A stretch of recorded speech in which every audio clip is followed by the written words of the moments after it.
on NBC's Meet the Press. Some people on Wall Street say that we're going to have the greatest economy in history.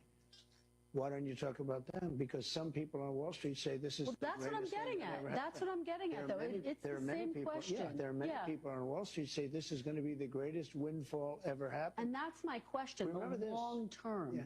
Is it okay in the short term to have a recession? This. Look, yeah, everything's okay. Mr. Trump also says he plans to reopen the long-shuttered prison on Alcatraz Island in San Francisco Bay. The notorious prison closed in 1963. The island has since been used as a tourist attraction. So if you'd like to take a tour of the island, it might be best to do it soon. Houthi rebels now vow to disrupt air travel to and from Israel, and they've made good on their threat. Air raid sirens in Tel Aviv. People rush for cover after a missile launched by Iranian-backed rebels in Yemen disrupts the area, briefly halting flights at Israel's main airport. A Houthi spokesperson says they fired a hypersonic ballistic missile on Ben Gurion Airport. Rebels have been striking in solidarity with Palestinians, with Israel and the U.S. striking back. I'm Julie Walker. Israeli cabinet ministers voting to intensify military operations in Gaza, where Hamas continues holding hostages. The Israeli army has started calling up tens of thousands of reservists in preparation for an expanded territory-wide assault. Watching Wall Street ahead of this morning's opening bell, stock futures in the red. The Dow futures are down 259 points. The Nasdaq futures 206 points lower. More on these stories at townhall.com. If you're living with pain, see how Relief Factor can help. I'm an artist, and I'm in my studio. I listen to the radio all day, and I'm hearing the ads about Relief Factor. And I've got pain in my neck, and it's getting worse. And I'm thinking, well, I'm going to go ahead and order this. 2 weeks later, I've got much better range of motion. If you're experiencing pain at a certain point in life, I would get Relief Factor. Fight pain naturally with Relief Factor. Go to ReliefFactor.com and get your 3-week quick start today. Only $19.95. Healthcare is complicated. It doesn't have to be. If you don't love how your health insurance works, maybe it's time to leave traditional health insurance behind. Take charge of your healthcare with Christian Healthcare Ministries. CHM offers you flexibility. Enroll anytime, choose your own provider, and select the program that fits your needs and budget. CHM is the original faith-based way of taking care of your medical bill costs. Learn more at chministries.org/wellness. An arrest in what was the coldest of cold cases, the murder of a Cleveland nurse and mother of 4. We have an update from correspondent Julie Walker. Ohio authorities say they've solved the 2013 fatal stabbing of a Cleveland fertility nurse, charging her former divorce lawyer, Gregory Moore, with murder. He already served jail time for lying to police during the investigation. Eliza Sherman was stabbed more than 10 times, her body found on the sidewalk near where she was set to meet Moore to discuss her divorce. According to authorities, he allegedly planned to kidnap Sherman as a delay tactic for her divorce trial. Officials say either Moore or an unknown co-conspirator in the plot killed her. In 2017, Moore pled guilty to falsifying statements he made to police about his whereabouts during Sherman's killing. I'm Julie Walker. News and analysis at townhall.com. Texas Governor Greg Abbott signs a $1 billion voucher program into law. That action caps a lengthy effort by Republicans to use public dollars to fund private school education. Texas now joins some 30 other states with voucher programs. The measure had drawn opposition from Democrats who claimed it would drain resources from the more than 5 million students in Texas public schools. Supporters saw it as giving parents more choice by allowing them to pull their kids out of poor-performing public schools. Jason Walker reporting. President Trump opening a new front in the tariff war. He's targeting films made outside the United States. The president says he's authorized the Department of Commerce and the Office of the U.S. Trade Representative to slap a 100% tariff on any and all movies coming into the U.S. that are produced overseas. More on these stories, townhall.com.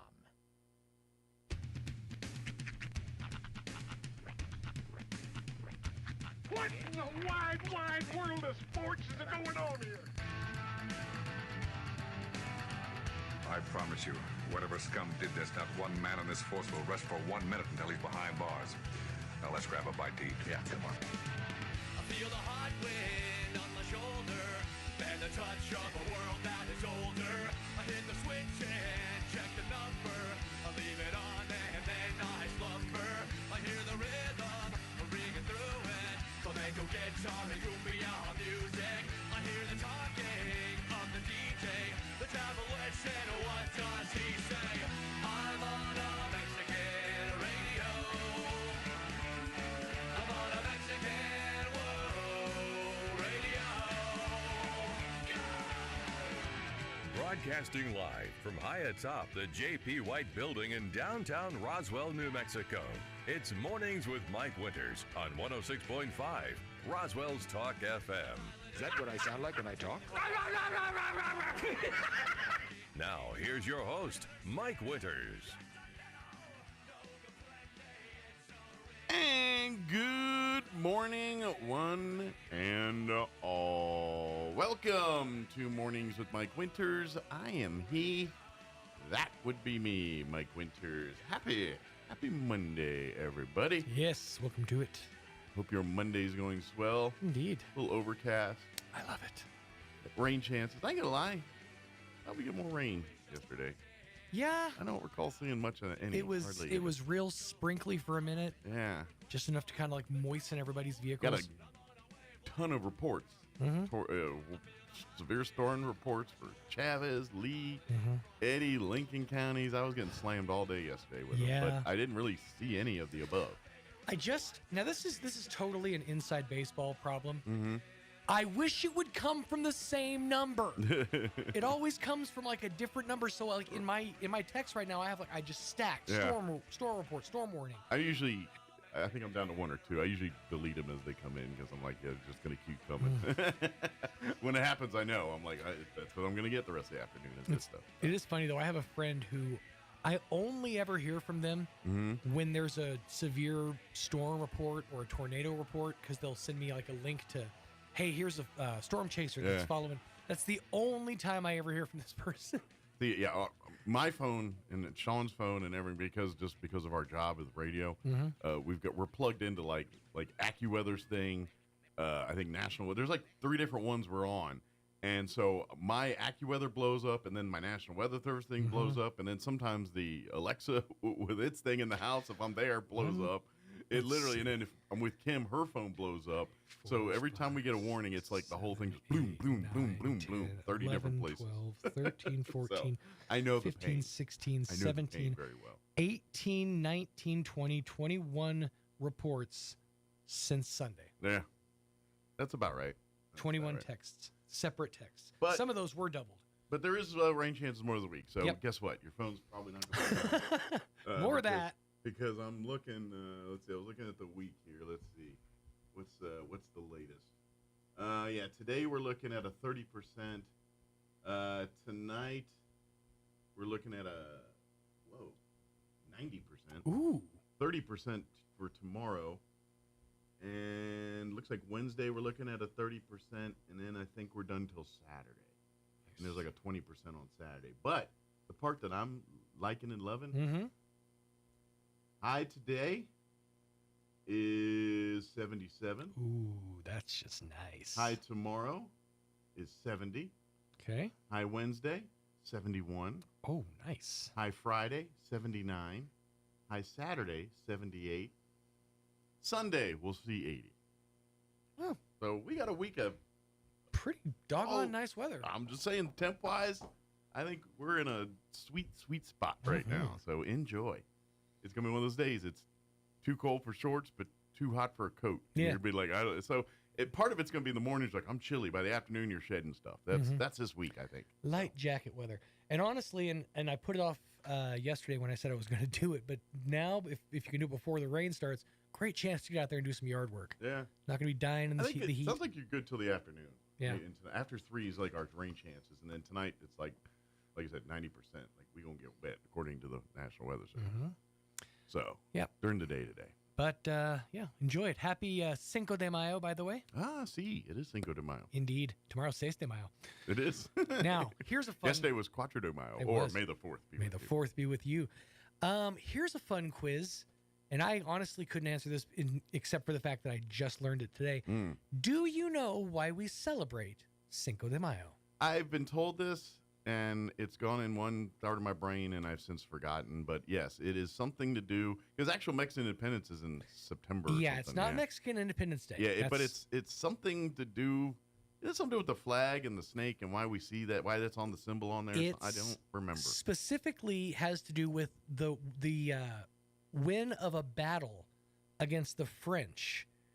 Back in, I think it was 1868. They didn't even win the war. They just won the battle. Matter of fact, France won the war at the time, but that's what spurned Mexico to enlist the help of Americans to eventually defeat the French. So that's why we all drink Coronas on this day and eat discount taco. That's why we get sloppy and eat taquitos.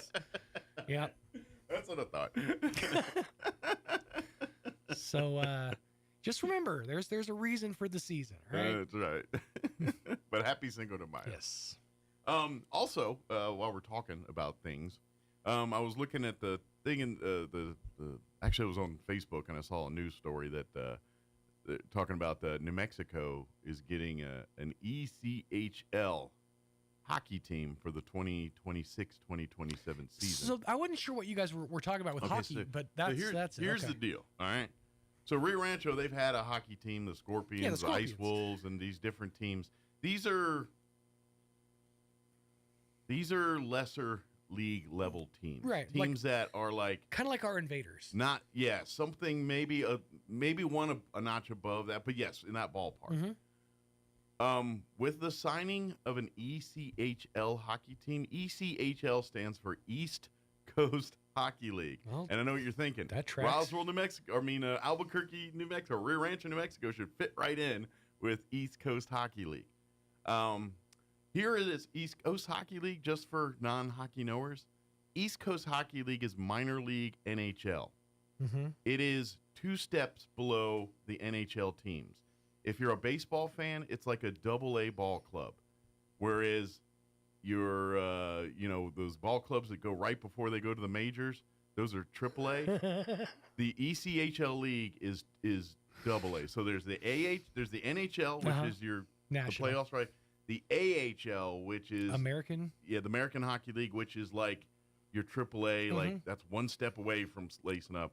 ECHL is one level below that. It's like farm team, kind of like the territory. Yeah, but they are the ECHL teams are affiliated with a specific NHL team. Okay. Like for instance, the one of the teams in the East Coast Hockey League is the South Carolina, I can't remember, Mariners or whatever they call themselves. I don't remember. They are the AA affiliate for the Washington Capitals. Oh, okay. Their AAA affiliate is the Hershey Bears from Hershey, Pennsylvania. Right. So basically, guys at this level, so when you see guys playing in the EHL New Mexico team next year, those guys will be affiliated with an NHL franchise. Most of them will be. Here's what this says. Rev Entertainment's sports management division will oversee all team operations. The Dallas Stars will serve as hockey operations consultants to Rev Entertainment for the launch of the team. Rev currently operates 2 teams in American Association of Professional Baseball, the Cleburne Railroaders and the Kane County Cougars. Previously, they served as managing partner for ECHL's Allen Americans. Here's why I laughed. Yeah. The team's official name will be determined through a Name That Team contest now open to fans at nmprohockey.com. Well, if you think that's... Please, can we call them Pucky McPuckface? Well, it's funny you mention that because the Utah recently got an NHL franchise. Last 2 years, they've been basically, and I don't think they still haven't settled on a name. They're right now called the Utah Hockey Club. Oh, put it this way: the Allen Americans, as you mentioned, they're their ECHL team. Okay. The Tucson Roadrunners, which is the team I've seen play, they're the AHL affiliate for Utah. Gotcha. Remember that red sweatshirt I'm wearing? That's the Tucson Roadrunners. That's the AHL affiliate. That's one level above ECHL. It says the New Mexico Professional Hockey Club will begin play at the 26-27 season at the Rio Rancho Event Center. It's a 7,000-seat arena located less than 30 miles from Albuquerque. The arena previously hosted the Central Hockey League's New Mexico Scorpions from 06 to 09 and the North American Hockey League's New Mexico Mustangs from 2010 to 2012. The venue continued to host sporting events, concerts, and other live entertainment. So when I was in middle school, when I was living in Rio Rancho, they actually they had just opened up this. It was a brand new facility, and Rio Rancho has really expanded now. But back in the day, it was just long stretches of desert with just like a building out here, and that's how this was. It was called Blades, and what it was it was a combination rollerblading rink and ice hockey rink. Nice. And it was like the coolest new, it was awesome. People would have birthday parties there, and then you could go back and forth between blading or hockey or whatever. And that's where the Scorpions used to train or practice. Gotcha. And then they built this arena essentially for the hockey league. But so yeah, I was kind of like there at the inception of the Scorpions. Well, and it makes me interested because, like you said in that article you're reading, the Dallas Stars are helping them kind of do, which makes me wonder is if and when this ECHL team starts in if they are going to become the Dallas Stars ECHL team, because right? currently it's the Idaho Steelheads, which weirdly enough, I've seen them play too. When I was in the Air Force, I got stuck in Mountain Home, Idaho for 2 weeks for a red flag. And so my buddies and I literally went, they play in Boise. We went into the Boise Arena and watched the Steelheads play. Nice. And so I looked, I was like, oh, there's the Dallas Stars ECHL team, which is like, so and to be honest, those affiliations change, especially ECHL. AHL, it's a little more solid. Is there a WCHL? Not that I'm aware of. I was just curious if it was like if East Coast was like so they cover basically every NHL Well, team. I will tell you this right now. Yeah, I'm not sure if every NHL team's affiliated with a majority, and some will lock down, but I will tell you this right now. The East Coast is not a good location. Like the ECHL, I know you're all thinking, well, how's Albuquerque? By comparison, there are 3 teams. There's a team in Tulsa, the Tulsa Oilers. They're in the ECHL. Tulsa ain't East Coast. No.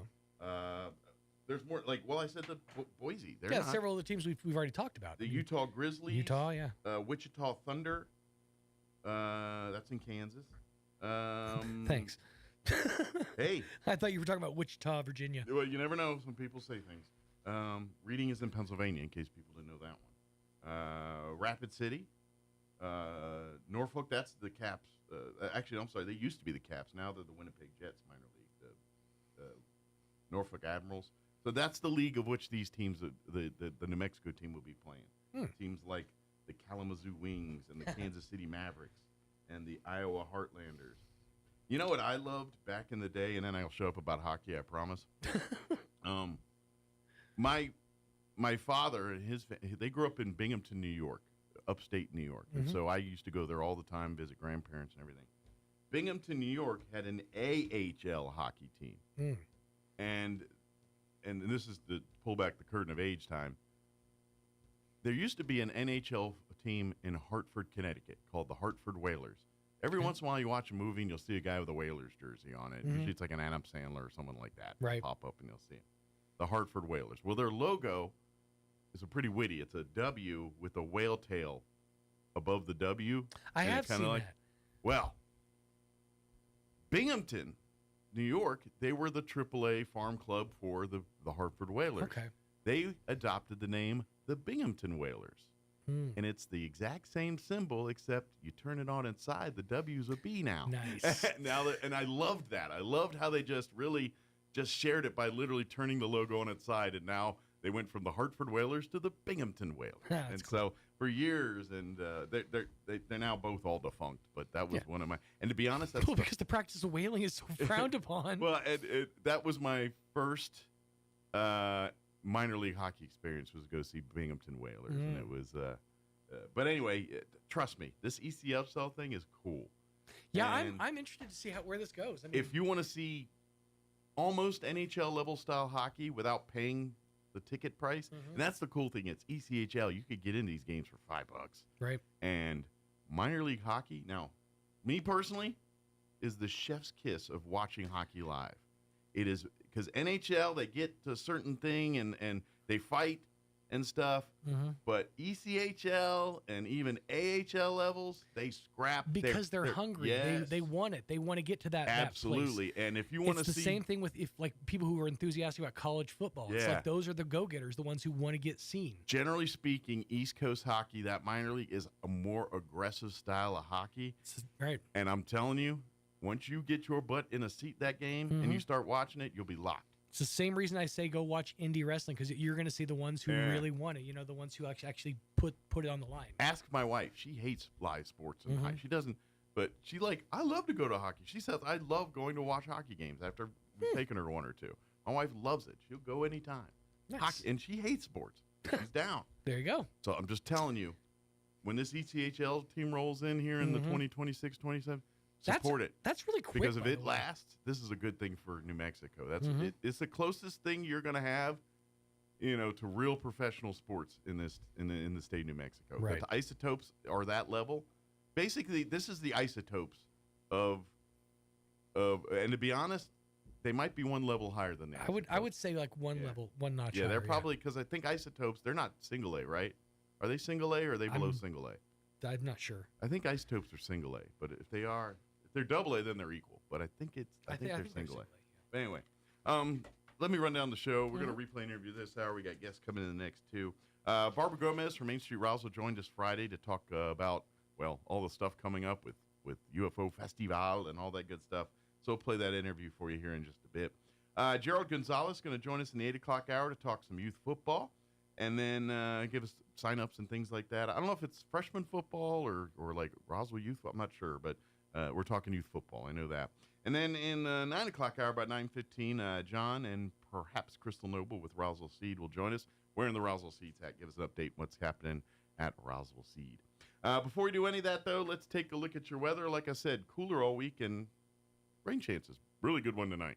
I'm meteorologist Steve Hamilton with your Pecos Valley weather. Low pressure headed for northeast New Mexico. That'll be bringing us some rain, especially by tonight.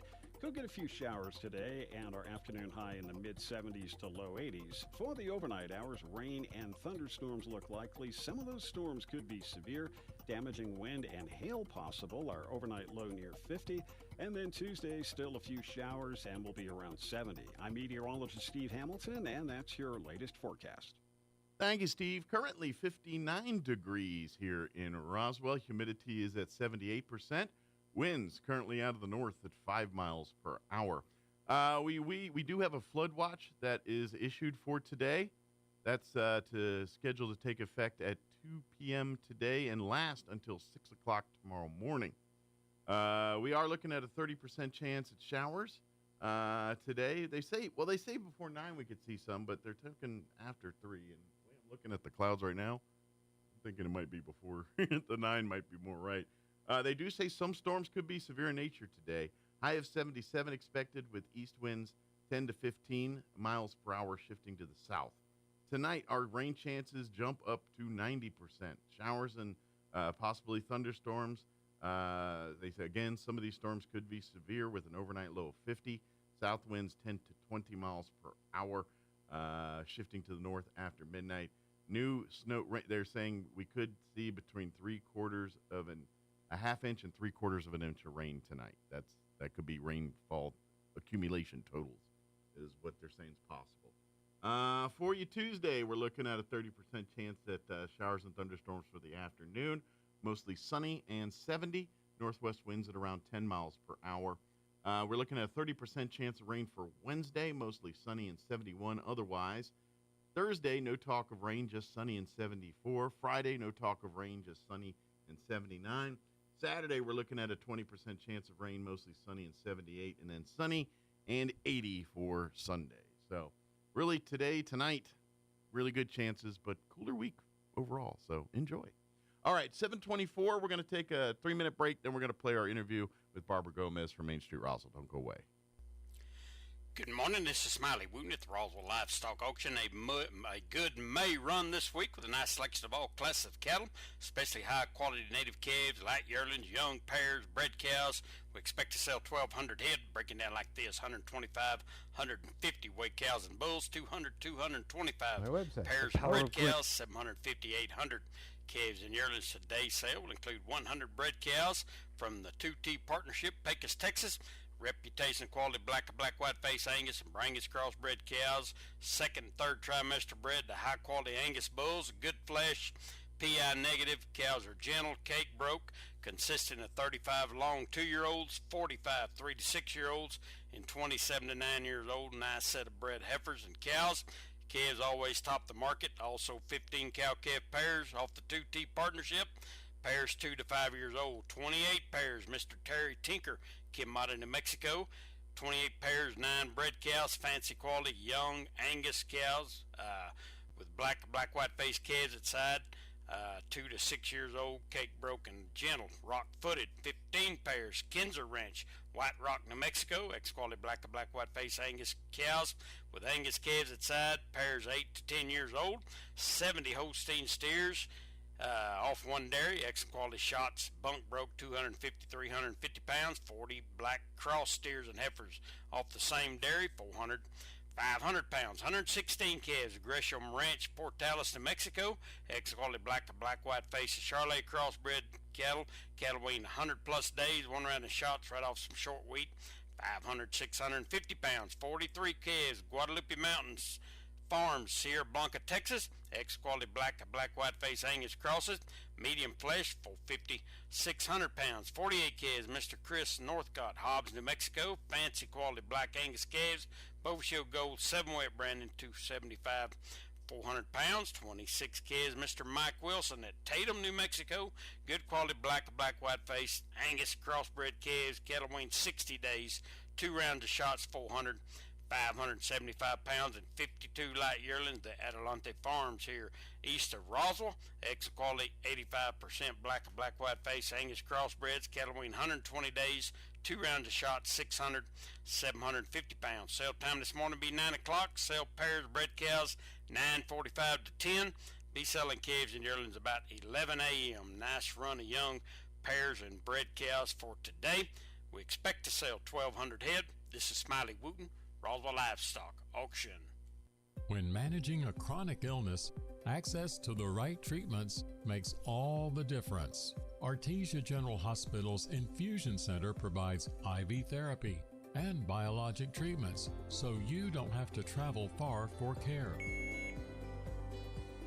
Expert infusion therapy right here in Artesia.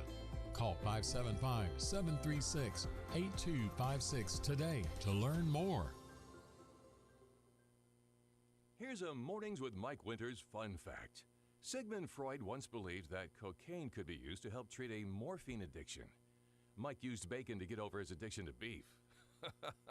Here's Mike Winters. Joining us. And good morning. It is 22 minutes after 9 o'clock. And joining us in studio this morning from Main Street Roswell, Barbara Gomez back with us. Good morning, Barbara. Well, good morning, Mike. You look fresh inside because there's a lot going on.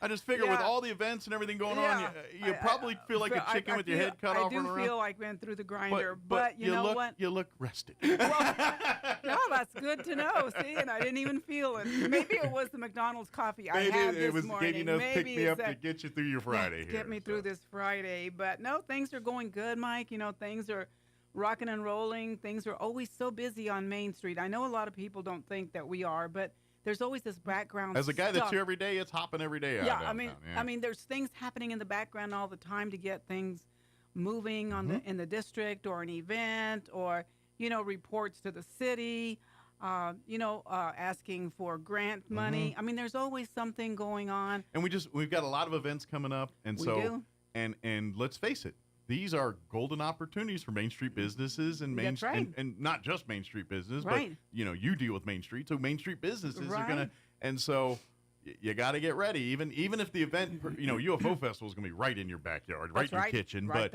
like Reno Air Races, which are technically not downtown per se, but they are very much downtown, and that when people are done watching races and are tired, or if they need a break, guess where they'll be downtown, eating, shopping, hanging out, maybe enjoying a concert or one of the restaurants. Some people playing live music, things like so.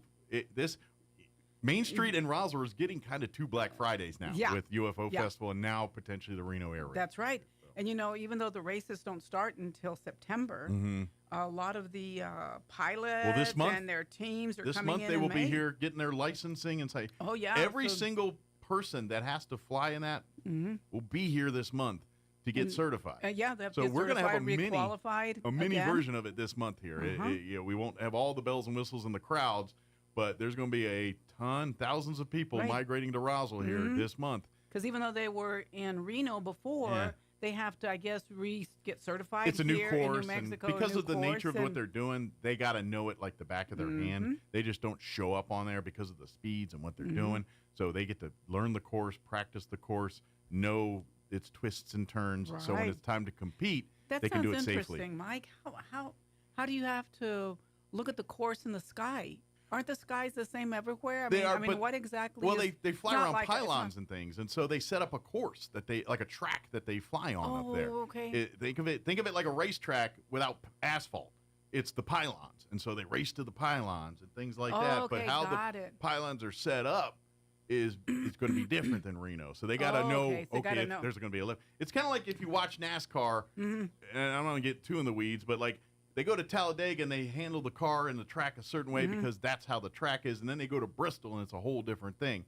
Got it. Same kind of deal with the airplanes, how they tweak them, how they tune them. I understand. But the actual flying of it, where some of them are drag races, but some are circuits like a oval, but in the air. Yeah. And they're racing. Because that's kind of how they've described it. When they're talking about it, it's like a car race, but in the air. Yeah. And so that's interesting. And so they got to know the course, so to speak. And they got to, and it's not like NASCAR where there's this big thing of asphalt that you got to know the pylons and go. And so, it's a matter of, makes really and so good you got to kind of I didn't quite understand that. But you're right. Lots of people are going to be here, so be prepared. Think about it. Think about how to make your store look inviting. Be ready to welcome people from out of town, people that you've never seen before, and show them a few things about Roswell and be friendly. Absolutely. I mean, just be friendly. So we see a lot of out-of-towners in town. They might be wearing their little zip-up suits. What are those things?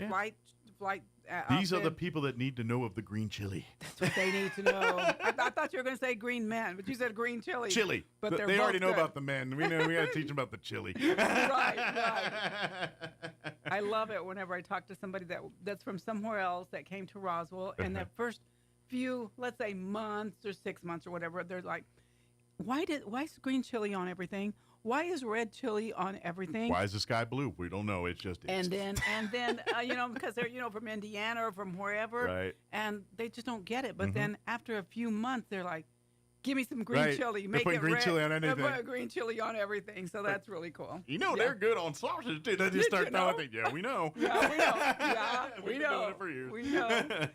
So, Mike, in our effort on Main Street Roswell, to make sure that we are recognized as an entity and what we can do for merchants specifically in the district, but overall we do a lot for the community. I think it enhances the community itself. Absolutely. It's a gathering place. It's a gathering place. This is a community meeting space as much as it is our downtown. That's right. Yeah. So what we did most recently is we decided that we were going to go through a rebranding process.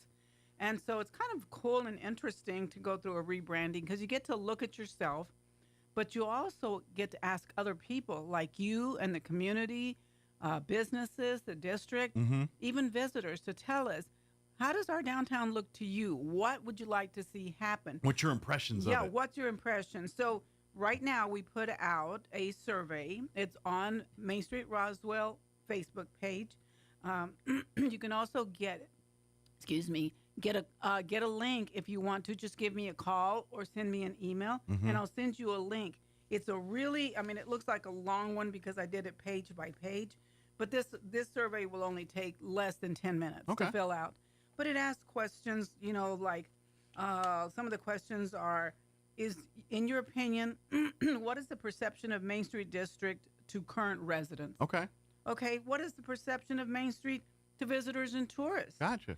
And they, we're just asking for your opinion. Talk about our logo. What do you think about our logo? And this is what, for all those folks that love to go on social media and talk, which we all do. We all do. This is, you know what? It may feel good and be fun, but it will do little to fix what you're either enjoying or hating or enhancing what you're enjoying. This is what this survey is for. They want to hear the good, the bad, the ugly. They want to say, what is it that you love about it? What is it that you hate about it? What is it? What can we do better? That kind of thing. Based on other knowledge, you're just walking in. What's your thoughts on this thing? Right. And kind of, and it's so valuable because let's face it, yourself, the Main Street Board, the people, they're dedicated to work, but sometimes you can't see the forest from the trees. That's right. And, That's right. We're too close you have to your the own situation. impressions and thoughts and things on it, but you don't have that outside perspective of someone who I just wanted to come downtown and have a meal or go do some shopping, and what's their experience like? Right. And that's what I want to know. And I think in the same vein, Mike, we like to complain about our Main Street, but sometimes you go out of town and come back and say, wow, the grass ain't always greener. Ours is not that bad. Yeah.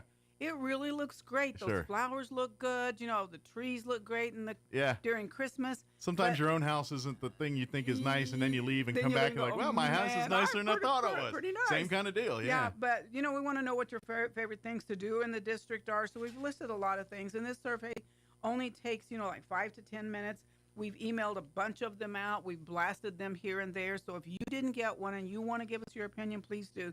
But just keep in mind that this survey is focused on the assets, opportunities, and challenges of the Main Street District, and not the city as large. So I don't need to know what's happening on the south side or way north at the mall. Those aren't things. But in the Main Street corridor, in the district, that is what is the heart of Roswell. Which, by the way, remind folks the Main Street corridor. I know it's bigger than most people think, right? And it is not all of Main Street either. No, because if it was. Everything that is in the district is what we're responsible to help to revitalize. Yeah. So it starts on 8th Street, just the other side of McDonald's, and it ends on Alameda. Yes. Okay? And that's the north-south side of it. Going east and west, going east, it goes to Virginia and encompasses the Railroad District. Going west, it encompasses Richardson to the alley. Think of it as a big rectangle where, if you, like you said, north to south from Alameda to 8th, but then take a block east or west of Main Street, and that's the Main Street corridor. And if you want to see that on our webpage, mainstreetroswell.org, if you want to look at that, there is a map of the district. If you're wondering, I had this man talk to me not too long ago, and he already has a business in the district. Okay. But he was telling me about his new business. He's like, Barbara, you got to come see my new business. It's in the district. I'm so excited. And I said, okay, what's your address? He gave me the address, and it was past Alameda. And just he's like, outside. Are you sure you can't scoot the district over? And I said, I can't. It's a whole lot of work to change a district. We'll show you love in our promotions and everything. We'll come see you every once in a while. You're a neighbor. Bring, next time we have a picnic, bring a salad and come on over. Come on over. Bring the Jell-O and let's go. Yeah, but so please. And Mike, I don't know if you got your survey or not, but if you didn't, I'll make sure you get a copy of it. Okay. I haven't seen it, but that doesn't mean I didn't. And then sometimes things go to other people's hands before they get to me. maybe Mike will share it with you once I send it to him. So if you're interested. We can get it online and all that stuff. And we're getting ready to close it up. I was say, what's the deadline on getting those turned in? We're probably going to need it next week already. Okay, so you got maybe this weekend or maybe at the end of next week probably. Or maybe first part of next week right. and get it knocked out. We do have over 100 people that have replied already. Well, that's good, but that's a low number. That's a low number. We're a town of 50,000. Yeah. I would like to see at least 1,000 or so responses. I would too. That would be a fair number, I think. Yeah. And out of those people that turn in their surveys, we're also going to pick about 5 different focus groups that we're going to just focus on you. Maybe we're talking about people that are in government. Maybe people the niches that are of Main Street. and entertainment. Maybe you're here and you're part of youth or part of retired people. Sure. We want everyone's opinion. So we will maybe reaching out to you to put you on a focus group, see if you're interested. Well, and that's just it, because it's a community space that serves the community. And therefore you want to offer as much things that the community would enjoy. And this is like when you're partnering with the county and we're talking about this space, that the project that's going to be coming to fruition here with potentially a new kind of gathering space downtown for folks. This is the reason for that stuff. It's to continue making that, to continue to where we would love to see on a Friday night or whatever, a family comes downtown, they go and have dinner and hang out and check out maybe a show or do a little shopping or just hang out in the park and watch a movie or something. I mean, whatever's going on, we every weekend that's what the downtown scene's like. You know what I mean? Yeah. And a lot of you say, and I've heard it said before, well, why don't you guys do this or why don't you guys do that? Like I said, this is your opportunity, but also just know that these things just don't pop up. We have to ask for funding. And a lot of times they want to know the community's perception and community's input about some of the things we're doing. Sure. So anyway. And to be honest, if you guys are doing stuff and people aren't getting any results from it, you're like, well, when we need to get, but this is what to tell you that. Yeah. It's like, we thought this was important. That's why we put a lot of effort in it. But if people don't care about it, then we'll move on. Yeah, we'll move on to something else. That's what this survey's about. That's absolutely what it is. So anyway, with that, I'm going to talk about a new business coming to the district. The new business is called Degenerate Coffee. All right. By the way, it used to be a I feel like this is run by a Gen Xer. Yes. Degenerate Coffee. I feel like a Gen X person, someone like my age, is who appreciates the I don't like society, but I like society type mindsets. Yeah. Yes, that's Gen X.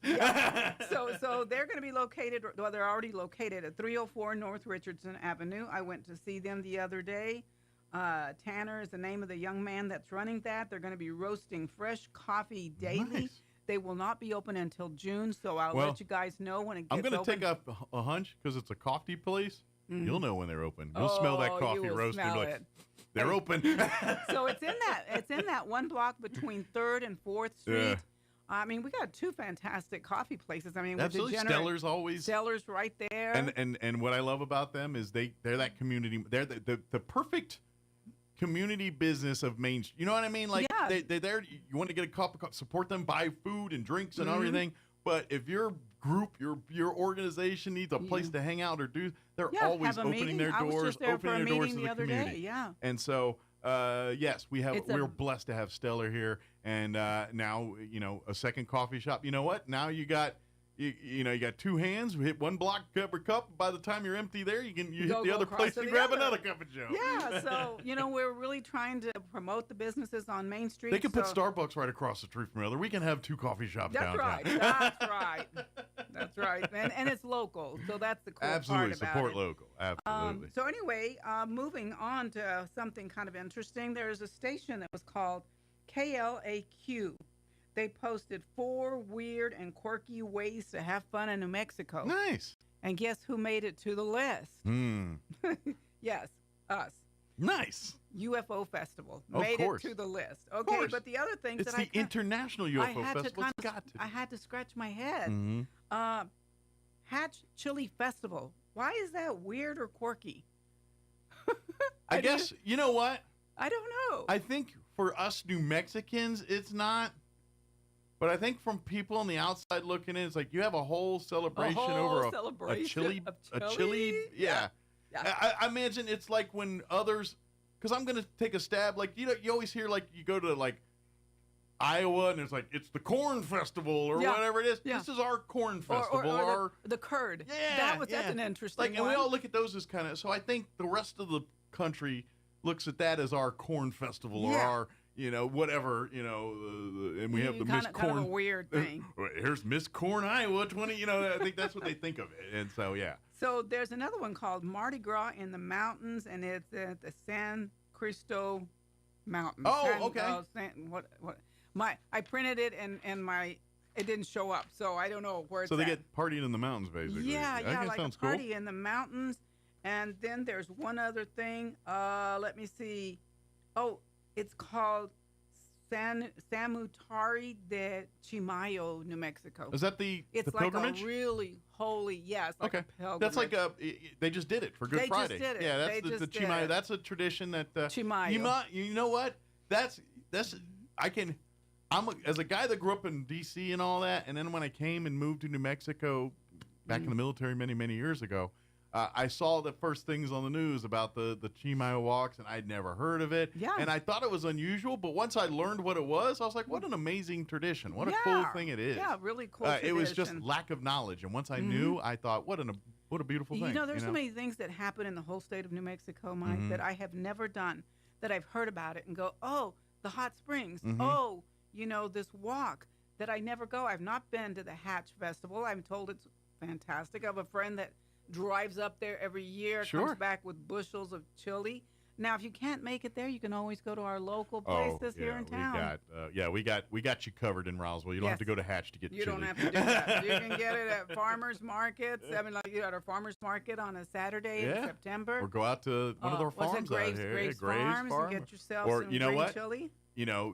Don't forget, in July, Main Street will be doing their farmers market per tradition. That's right, starting the second weekend in July. Maybe not July, but the end of July, 1st of August. That's about when the chili start rolling into the farmers market. And then, of course, we have our September Chili Cheese Festival, so for sure they'll be roasting chili there. But give it a couple weeks for the green chili at the usually just by tradition. Hey, you can. It's not ready yet by the beginning of it. No. By about 3 weeks in, it starts showing up. Right, but there. you know what? There's all other kinds of vegetables. There's going to be plenty. There's going to be even jalapenos. But you're going to have to wait about 3 weeks for the green like chili. But and that's just it. Go to Graves Farm. Like I know this is not the Main Street corridor, but I'm going to throw it anyway. They got their farm store. You can go out there every day and pick up anything from fresh eggs and salsas to their produce they grow right on the farm. Honey, they have honey out there. Yeah, I used to get it from the Masons, and now they got their honey bees. So if you can't wait for them to bring it to Main Street, then go out there to them. Go out there. plus it's a fun drive out there. It is a really nice drive. Oh yeah. So let's talk about what's coming up really quick here. It seems really quick to me, but Mike, you know what? I think we're doing pretty good this year. I've been hustling like crazy. But the UFO Festival is coming. Yes. Now, traditionally, it is the first weekend in July. Now, what has happened this year is that July the 4th is a holiday for the city of Roswell, right? It's a federal holiday. Well, it's a national holiday everywhere. So they said, hey, Barbara, we're going to be closing up the streets early. You know what I'm saying? You can close them up Thursday.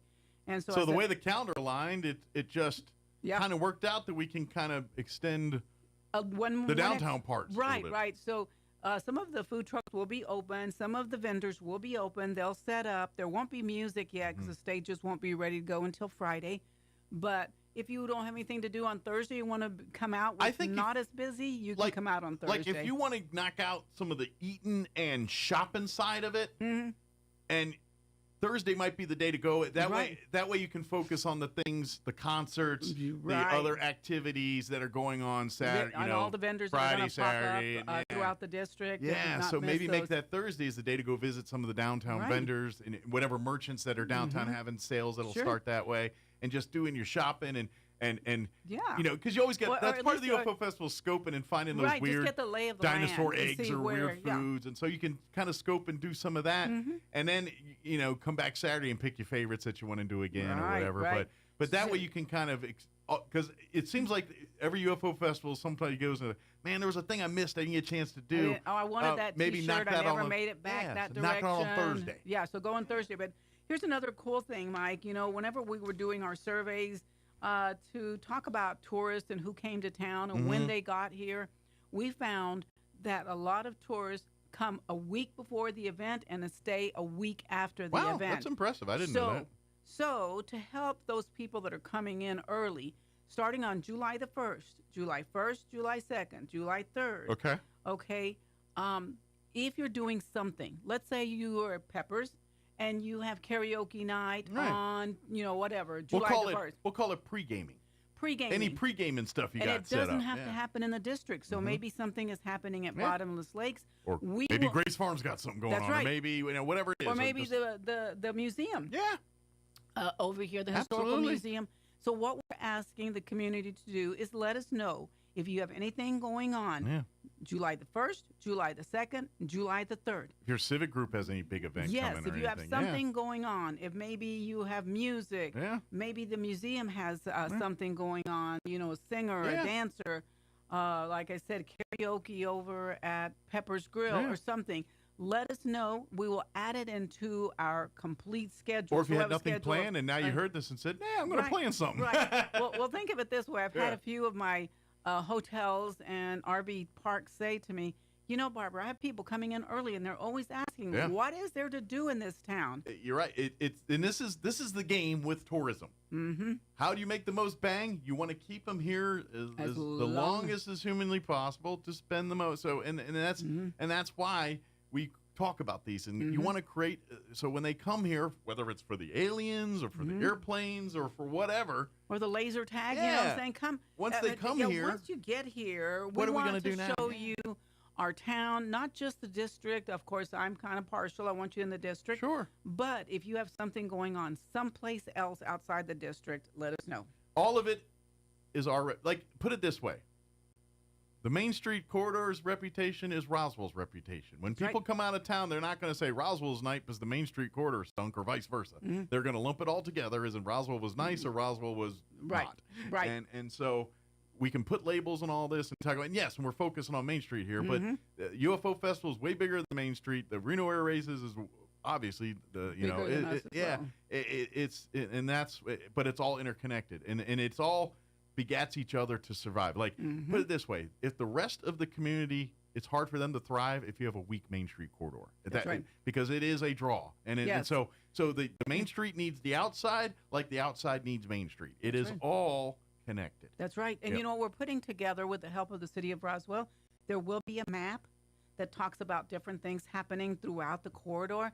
And so we'll make sure that you get those maps. They're like tear sheets so you can give them to tourists. But do me a favor. If somebody walks in there, the worst thing that anybody can say if they ask you from out of town, what is there to do here, is to say, I don't know, or there's absolutely nothing to do. Try to think of a couple of things that you can tell them. Have you seen the miniature museum? Have you seen the toy museum? Have you been over to the UFO museum? Have you been to the rock place? I mean, there's all kinds of interesting things. Or if they ask, where's a good place to eat? You tell them your favorite places to eat. That's right. You're like, hey, what are you looking for? You're like, Mexican? Okay, well, maybe we'll take you down to El Toro Bravo or Martins or whatever your favorite place is. Or even if you say Antiguas or somebody whatever off the district, your favorite place is, tell them. You tell them, and or you know, a lot of times you forget about it, Mike, but I don't know if people have ever visited the Palateria across the street from, and if you're not familiar about what that is. You love sweet treats, man. Oh, my goodness. That's a place right across the street from Pepper's Grill. And 5th Street or whatever that is. I mean, they've got ice cream, they've got popsicles, they've got drinks. My favorite is a thing with strawberries and bananas and cream. Oh, my goodness. Put it this way. Everything that works great in warmer weather that's coming up right now. And it's a nice, clean, friendly location. Absolutely. So go by and see them. By the way, we are still looking for food trucks. We're still looking for vendors. So if you were saying, because I had a few people call me and say, but Barbara, I thought you were going to send me that form. And I was like, no, we changed over to an online registration. Everything's digital. Everything's digital. So you can sign up at ufofestival.com. Okay, that's it. Very easy. Go there. And I think there's like a vendor form or something. There's a vendor form. There's a food truck form.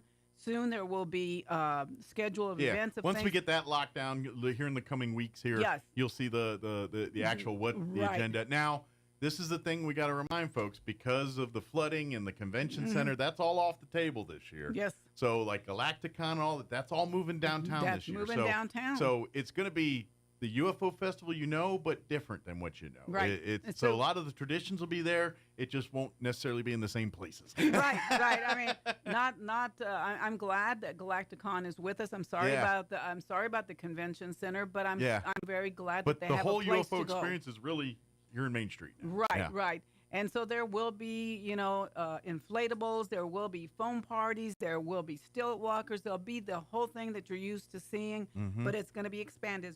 Mike, everything from 5th Street all the way to Alameda is where we'll be this year, okay? So if you've been a vendor or have never been a vendor, please give us a call or go look at ufofestival.com. I know that some of my traditionally first people that line up and things are saying, but Barbara, my booth is gone. And I said, I told you guys, because this year you can register online, You can pick your location. Things are different. You can pay for it online, and you can even advertise for yourself online directly off of a program that we. The things evolving into modern conveniences, modern technology, the way of the now. And I get it. You get old school here, but when in terms of tracking and monitoring and keeping something as big as this, the less pieces of paper and he said, and I do this, that avoids the less confusion. That way, if there's one funnel, one channel, all goes through here, everybody can see it. Everybody can access. It's a fair access to any booth that you want. So it eliminates mistakes on Barbara's end. Oh yeah. And it also a lot of work gives too, everybody the same opportunity. It's because there's so many moving parts, and this is to make, when you make it more efficient. Anytime you're trying to make a big event with small potatoes, you got to use whatever technology and innovations to make you bigger than you have to, and this is one of those things that are needed. But you know what, Mike? What's really cool is whenever I was working on getting this event managing program, I contacted all the main streets within my district. I'm talking all the way from Lovington to Alamogordo to Clovis, and said, what do you guys use? Barbara, we do it exactly like you do, a spreadsheet. Yeah. Well, I mean, a spreadsheet works for a small event. When I say small, sort of like the chili cheese. Sure, we're dealing with hundreds of people instead of thousands of people. But whenever I'm talking about a UFO festival and I've got musicians calling me, vendors calling me, it becomes easy to make a lot of mistakes. Absolutely, yeah. So there is a big difference between planning a hundreds of people event versus a thousands of people. Right. So now we get to be the first kids on the block that have it. So now I can share it with my counterparts in other areas. Absolutely. So please, go to the UFOfestival.com website for everything. If you want to be a vendor, if you want to be a food truck, if you want to be a volunteer, if you want to do anything involved with the UFO Festival, that is your one-stop shop to get in touch with Barbara or find information on how to do said thing. Yeah, I just had somebody send me a message today on my Facebook, and they said, is there going to be something different this year besides food trucks? And I was like, where shall I start?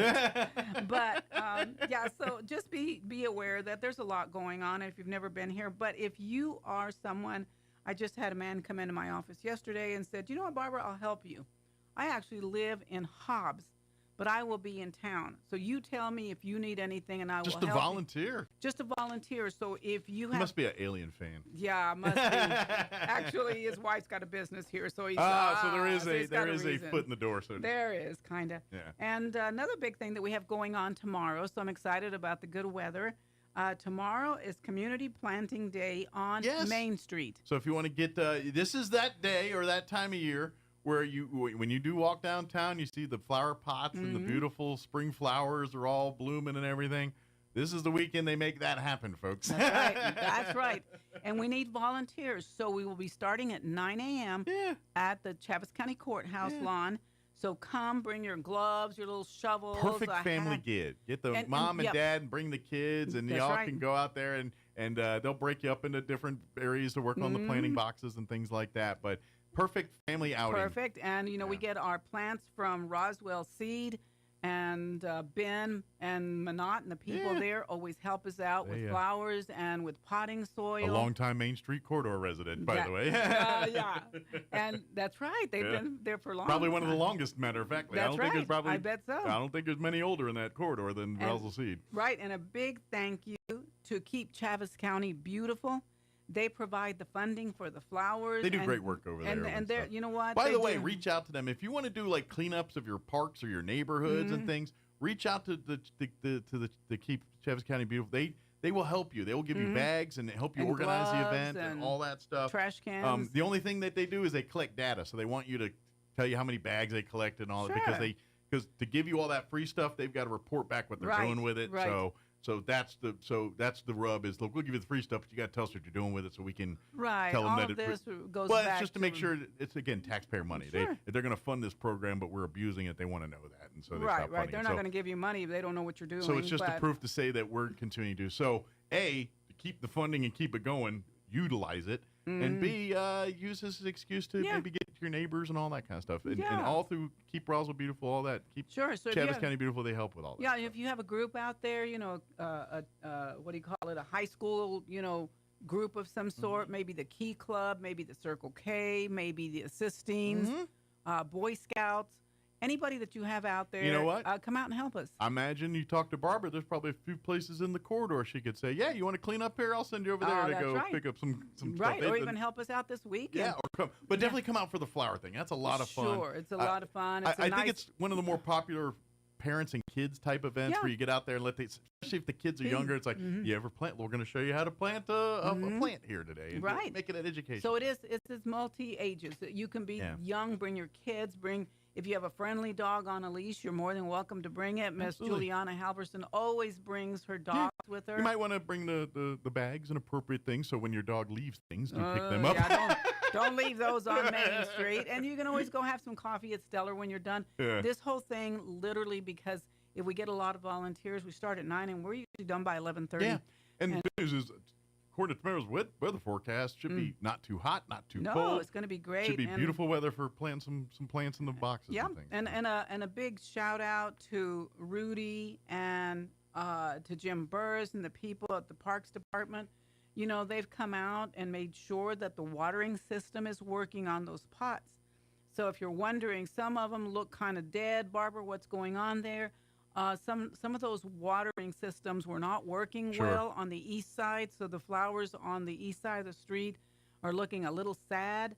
So maybe you might want to drive by and drop a bottle of water in there. I was going to say, a lot of times the Main Street business owners, they will go out and kind of help and do that thing. But yeah, you know, a little extra help there, and obviously.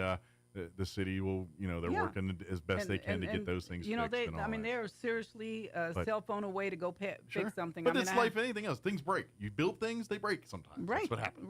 Right. And so, I got 2 calls last week from the same location. Hey, Barbara, there's water running down the street off of this pot. And I was like, I didn't even know there was any water working there. I thought the water didn't work there. There's water, sweet. Oh, good. But can we get it going into the pot instead of the street? So I just picked up the phone and called Rudy, and he got his crew over there like right away, and he said, Barbara, do you want us to water early? Because we're going to water every single morning for a couple of hours, and then we will come back Saturday after you're done and do another deep watering on all your flowers. So I do appreciate the city of Roswell. Roswell Seed, when they donate the flowers, they probably give you a little bit. All right, this is how you plant them. This is what this is the recipe book to make these beautiful. Right. What would Jim Gill do, right? Yes, but here's what Jim Gill would do. This Perfect. is what Jim Gill would do. But anyway, so like I said, Mike, that's about all I have to talk about today, other than to say MainStreetRoswell.org is the website. Yes. If you want more information about, like, if you're maybe you want to set up a business in Main Street, you want to do farmers market, or sign up for farmers market. Yep. And then UFOfestival.com. That's right. Is everything for this year's UFO Festival. So yeah, you can find, for right now, you're going to find the food trucks and the vendors. Soon you will see schedules. Yeah. But it's got our information, so you can call us if you have questions. And then 9:30 tomorrow. Where are you guys gathering? 9 a.m.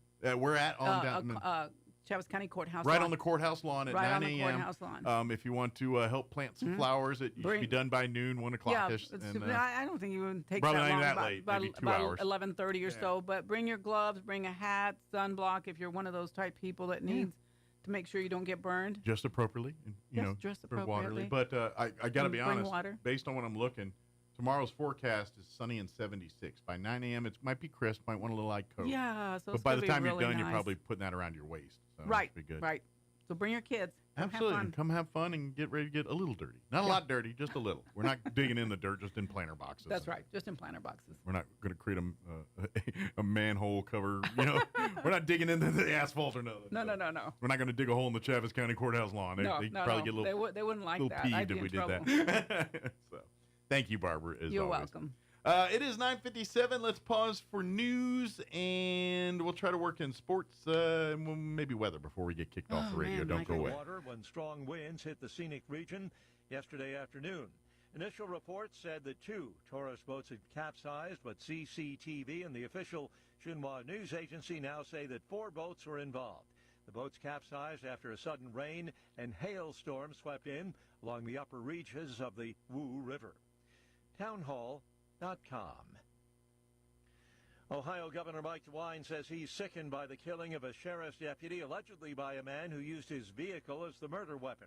Correspondent Donna Warder reports the suspect has another court hearing scheduled for tomorrow. 38-year-old Rodney Hinton Jr. appeared in court Saturday in Cincinnati with a wall of deputies at the back of the room.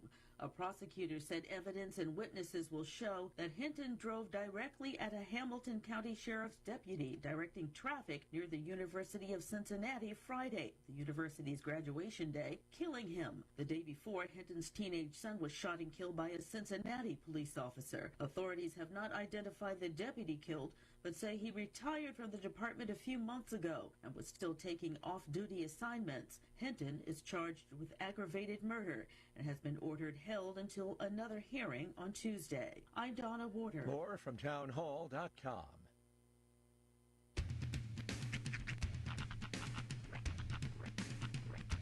What in the wide world of sports is going on here? I promise you, whatever scum did this, not one man in this force will rest for 1 minute until he's behind bars. Now let's grab a bite to eat. Yeah, come on. I feel the hot wind on my shoulder and the touch of a world that is older. I hit the switch and check the number. I leave it on and then I slumber. I hear the rhythm ringing through it. Flamenco guitar and cumbia music. I hear the talking of the DJ. The travel and what does he say? I'm on a Mexican radio. I'm on a Mexican radio. Broadcasting live from high atop the J.P. White Building in downtown Roswell, New Mexico. It's Mornings with Mike Winters on 106.5 Roswell's Talk FM. Is that what I sound like when I talk? Now, here's your host, Mike Winters. And good morning. It is 6 minutes after 8 o'clock. Welcome to hour number 2 of Mornings with Mike Winters, right here on 106.5 Roswell's Talk FM. Happy Monday. Ah, yes, welcome to it. Overcast Monday, but it is Monday. It's Revenge of the 5th. There you go. Yep. I'm not gonna. I during the break there, I watched a 10-minute. It was on. If you care to watch it, it was on Shooter McGavin's Twitter page or X page. Right.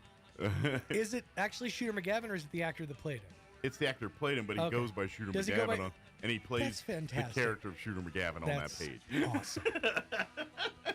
So it's an in-character Shooter McGavin X page. Fantastic. But it is the dude that the actor that played Shooter McGavin. Nice. I can't remember his name off the top of my head. Which is funny because I can't either, and I only know him as Shooter McGavin. I think he's been in 1,000 things. I know. He's in Hacks. More recent. The most recent thing I seen him in was Hacks.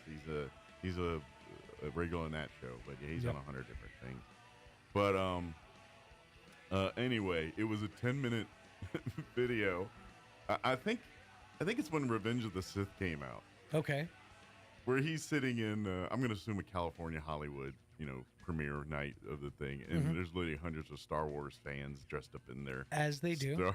And he's just roasting him for 10 minutes. I was laughing my butt off in here. I watched a thing over the weekend talking about how the 2000s, like 2000 to 2010, was a cruel and mean and like nihilistic decade where like we got our humor from deprecation, not necessarily of self but of others, right? And it was really a mean-spirited, and I think like things like Triumph were that's what I was going to say. I think that Triumph came out of that decade and sort of stood the test of time and is like the monument of what it was like to live through the naughties or whatever you want to call them. Because he's so mean-spirited. It's Robert Smigel is the guy behind Triumph, the Insult Comic Dog, which is an SNL. He's an SNL writer, alum. He's a lot of the behind-the-scenes in SNL. He's very in front of camera. He's the one who's responsible for TV Funhouse. Yes. So if you ever like the Ambiguously Gay Duo,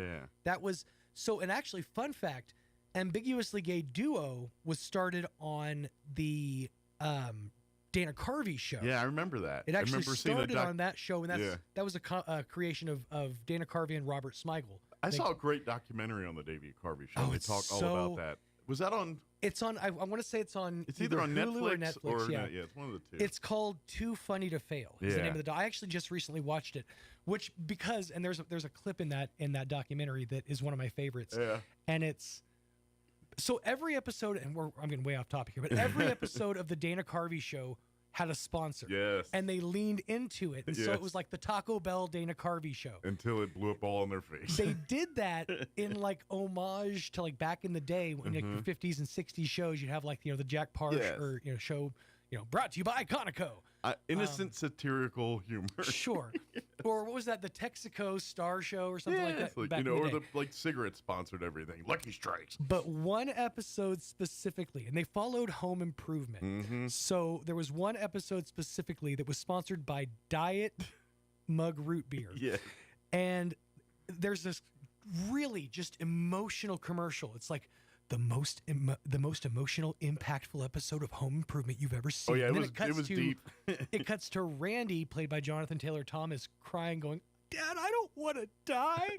He's like, "We're gonna fight this thing, son." And watch with your family, a truly emotional Home Improvement, followed by the Diet Mug Root Beer Dana Carvey show.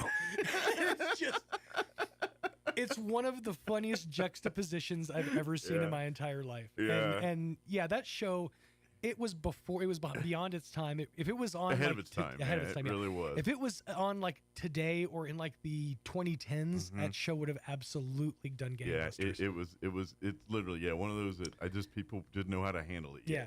But now it would be an iconic TV series. But yeah. Yeah, Dana Carvey is one of those always thought was kind of an underrated comic, because he's constantly known as, like, he got pigeonholed. Wayne pigeonholed him. Yeah. The Garth character, because now he's looked as perennially the sidekick. You know what I mean? Yeah, I would even offer Martin Short has a bit of that in his. Like, he's the perennial sidekick now. It's kind of proof positive of what one really maybe badly chosen role can do for your career. Because I think Master of Disguise maybe like put him on a trajectory of like downward spiral. Yeah.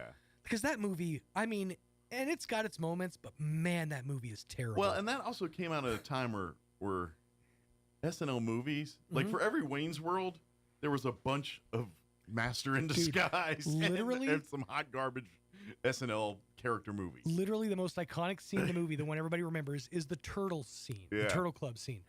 That scene was being shot on 9/11. Oh boy! Like they were shooting it. He was in turtle costume while they were watching the TVs and watching the towers. Where were you? Right? It was definitely one of those. Yeah, that's. By the way, and again, completely off topic, but I want to get a shirt printed up that's just a Facebook post and just says, "Did you feel that earthquake?" Oh, over the weekend? Yeah. That's what everybody does immediately. There's an earthquake, and then everybody jumps on Facebook and says, "Did you feel that earthquake?" Yeah, we actually we had company over and we were all sitting there talking. Next thing at first I thought the cat did something, and then I was at a get together with some friends, and we were kind of all moving around, and I didn't notice it. Like there were cats in the room, and so I thought maybe they were doing stuff, and I didn't even feel it. Yeah. Until people were like, "Oh, did you feel?" I'm like, "Yeah, I guess it was." Yeah. So I think what all surprised us was the length. Yeah, it was a long one. I guess. Like the aftershocks, like it felt like that went on for 2-3 minutes. It seemed like, I don't know the actual, but it felt that long. Right. And then I saw everywhere from 4.7 to 5.2. Yeah. Depending on who put it up on Facebook first or whatever. But yeah, it was a good one on Saturday night. It was a long boy. Good one. Where were you? But that's really what it is. Like everybody's like, yeah, I was doing this when it happened, and it is one of those moments that brings a community together. Like we could be battling about water and prices and all this nonsense. And feel that? For a quick moment, we're like, we were together through earthquake number 7 of 2025. Yeah, I'm just telling y'all though. Pull back the curtain. You ain't lived. You experienced one on a toilet. That was not this one, but a couple other ones ago, a year or two ago. I was literally on the toilet when one of those went off, and the toilet didn't move. I guess because the plumbing it was more anchored. So I was like, but the shower next to me was like moving. It was weird. That man. is crazy. Yeah, because I've never thought about being on a thing that's it was weird, man. Tethered. Then I was told that if we were in California, you have to worry about what they call splashback. I was gonna say I could imagine that choppy waters could result in where your toilet turns into a bidet for a minute. the toilet. Didn't experience that. I guess there's stories of people that in California where these are more frequent in nature. Yeah. Have had the California bidet is what we'll call it. Yeah. Members are trying to climb back inside. It's like, no. You stay where I put you. That's right. So I did not have that. But, no. But yeah, that was a long one. That was an interesting one. So let me give you the rundown for today's show, or this hour of the show, I should say. We'll get you update with the weather and all that, which we got like rain. Like tonight, it's like a 90% chance of rain, which you know what that means, fellas. No rain at all. 20 minutes. It'll get dark. It'll get cloudy for a minute. A couple dirt things. It'll make your window shield all dirty, and then it'll go away. But anyway, we do got rain chances and all that, so we'll get you update with the weather here in just a bit. Here in a few minutes, we're going to have Jared Gonzalez join us, and we'll talk some youth football here. I think it's freshman football, but don't quote me on that. And so we'll talk football with Jared here in just a few. And then later on in the hour, we'll get you up to date with news of the local variety Wall Street Red Apple business update and whatever else we can come up with for this hour of the show. But first, your weather. Weather this hour brought to you by Southwest Bearing under new ownership. Custom solutions for your heavy equipment. Hydraulic hoses, hose repair, bearings, seals, sprockets, belts, tools, fluids, and fittings. I'm meteorologist Steve Hamilton with your Pecos Valley weather. Low pressure headed for northeast New Mexico. That'll be bringing us some rain, especially by tonight. Could get a few showers today, and our afternoon high in the mid-70s to low 80s. For the overnight hours, rain and thunderstorms look likely. Some of those storms could be severe, damaging wind and hail possible. Our overnight low near 50. And then Tuesday, still a few showers, and we'll be around 70. I'm meteorologist Steve Hamilton, and that's your latest forecast. Thank you, Steve. Currently 60 degrees here in Roswell. Humidity is at 72%. Winds currently out of the north at 7 miles per hour. We do have a flood watch that will kick in starting at 2 p.m. today and will remain in effect through 6 a.m. tomorrow morning. For the daylight hours here today, we are looking at a 30% chance of rain. Slight chances this morning, better chances after 3 today. They do say some of these storms could be severe in nature, mostly sunny. 77 are high today with south winds 10 to 15 miles per hour. Tonight, our chance at rain is at 90%. Showers and thunderstorms possible. Again, they say some storms could be severe in nature. Expect an overnight low of 50. Winds will be out of the south 10 to 20 miles per hour. They say we could see anywhere from a half to 3/4 of an inch of rain this evening, tonight, and overnight. For your Tuesday, we are looking at a 30% chance at showers. They say the sweet spot is noon to 3, but anytime for the afternoon. Mostly sunny and a high of 70 or near 70 tomorrow. Northwest winds at around 10 miles per hour. For tomorrow night, partly cloudy, overnight low of 48. West winds 5 to 10. Wednesday, we're looking at a 30% chance at afternoon showers, mostly sunny and 71. North winds 5 to 10. Thursday, sunny and 74. Sunny and 79 for Friday, and then more rain chances. Only a 20% chance, but rain chances Saturday. Sunny and 78, sunny and 80 on Sunday. All right, 8:18. We're going to take a 2.5-minute break, and then we'll talk youth football on the other side. Don't go away. You're listening to Mornings with Mike Winters. Hey, Roswell, during these unprecedented times when others are raising prices, Roswell Ford is lowering ours with employee pricing for everyone. So you pay what we pay. Only at Roswell Ford. Make no payments for 90 days. Upside down in your current vehicle and want out early? Roswell Ford can help you get out of your trade, even if you owe thousands more than it's worth, regardless of make, miles, or condition. So you can pay what we pay today with employee pricing to all customers on new Ford cars, trucks, and SUVs. And our aggressive finance team will push to approve your credit, even if it's less than perfect. Attention business owners, Roswell Ford has a great selection of commercial vehicles, and we have them for less. Plus, Roswell Ford offers mobile services, so our certified technicians will come to you and perform oil changes, tire rotations, batteries, recalls, and more. Contact us for details. For massive American-made savings and employee pricing for everyone, get on board at Roswell Ford, 821 North Main Street in beautiful Roswell. Call 575-623-3673 or online at roswellford.com.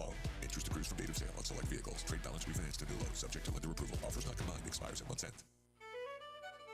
Huzzah! The Lincoln Forest Renaissance Fair returns to Wingfield Park in Ruidoso, May 16th through 18th. Join Oso Productions for 3 days of adventure, featuring armored combat tournaments, over 100 food and craft vendors, children's activities, and live entertainment, including the Young Dubliners on Saturday night.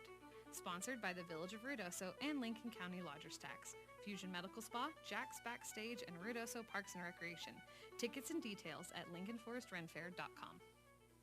Maybe your AC unit needs a little tender loving care. If you don't know where to turn, then you don't know Jack. In fact, they're downright funky. Let the boys at Fergie's Plumbing and Heating get your AC unit ice cold, just like some of my lady friends. Don't let any fool make you lose your cool. Fergie's Plumbing and Heating. If you don't know Fergie, then you don't know Jack. 632-2660. Some wounds need expert care to heal properly. At Artesia General Hospital's Wound Care and Hyperbaric Medicine Center, we use advanced treatments like hyperbaric oxygen therapy to help chronic wounds heal faster. If you or a loved one has a wound that won't heal, call 575-736-8235 today and take the first step toward recovery. Here's a Mornings with Mike Winters fun fact. The Goodyear Rubber Company researched and concluded that shoes wear out faster on the right foot than on the left. To fix this, just walk backwards for half the day. Here's Mike Winters. And good morning. It is 21 minutes after 8 o'clock. And joining us in studio this morning to talk some Roswell youth football, Jared Gonzalez and Jose Macias with us this morning. Morning, gentlemen. How's it going? How's happy Monday? I know Mondays. Sorry, I put you on a, but it's a Monday. But it could be worse. So, first off, how's life? How's things? Y'all have a good weekend? It's going excellent, man. Yeah. Busy. Weather's I kind of like this weather. I don't mind a little moisture. It's good football weather. Yes, it is. Right? It's beautiful right now. The sunnier it is, I'm like, no, you need a little mud. If we can get the wind, to stay away, we're good.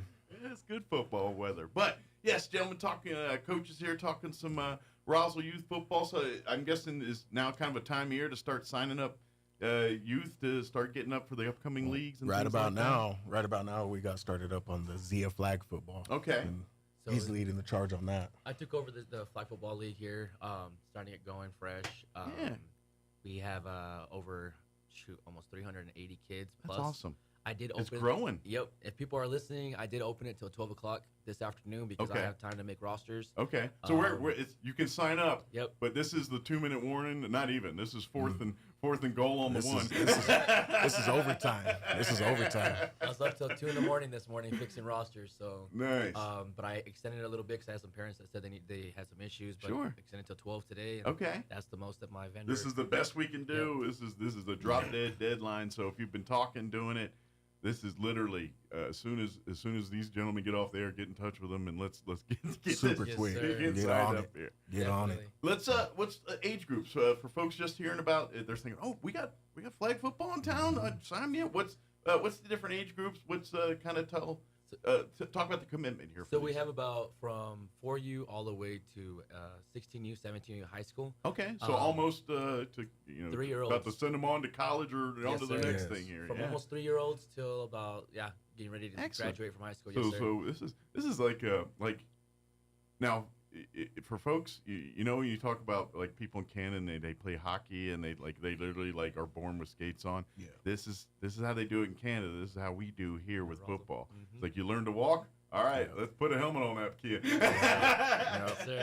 Yeah, we're trying to start them real young. We're trying to pull kids from soccer and baseball and everything. You know, we want the kids to play everything. Sure. But we need some kids from the other sports as well. Well, and this is where you get them in early and young, and you bring them up the right way through football. Yes. You know what I mean? Yes. And stuff, because let's face it, there's people, you know, over the years, coaches and things that they you know, when this ain't the NFL. Right. This ain't, you know, you're dealing with children. You gotta teach them different. You gotta this, and so, you know, and youth football, just because of, you know, I'm not talking about it, just there's that stigma sometimes with people thinking that. You know what I mean? And so, but when you're starting at 3 and you're getting in it, this is the value thing. It's all about, you know, and that's the thing about youth sports, and this is any youth sport, you know, a team sport anyway. It's, you know, it builds things that no parent can really teach in their home. No teacher can really even teach in a classroom sometimes. That's the value of sports. And the thing about football, I think, is because it teaches, it's so many teachable moments, but it's also how you make good human beings is you got, and battle test is not the right word, but they got to learn toughness and how to navigate and solve problems. And on a football field, where at the end of the day, if they mess up, no harm, no foul. Right. This is where they learn that. So when they're, you know, our age and making decisions and having their own families, guess what? That mindset that they learned at 3 out on the grass is going to translate. And yes, the fun and the flag and all the football and the running around and cheering your kids, that's all a big part of this. But at the end of the day, you're building your kids here. Yeah, you're building adults. You're building foundations. We call it straight up resilience. That's what we're trying to build. Yeah. Resilience. And so that's really, you know, and that's kind of the uniqueness of being a coach at your level. Yes. Because, you know, you're not just a dude with a whistle and saying line up here and there and there. You know, you're dads. Yes. You're literally a bunch of dads out there, and moms. You know, for those, you know. Yeah, there are there's plenty of moms female out there. coaches and stuff. Moms and dads. That's what you guys are out there. So, you know. So guess what? So we actually implemented cheer for the first time ever in flag football. I was actually watching what Albuquerque and other big metro cities do around the United States, and they have cheerleading for flag. Okay. Which in my head was like, I wanted the girls to do flags. I want to push flag.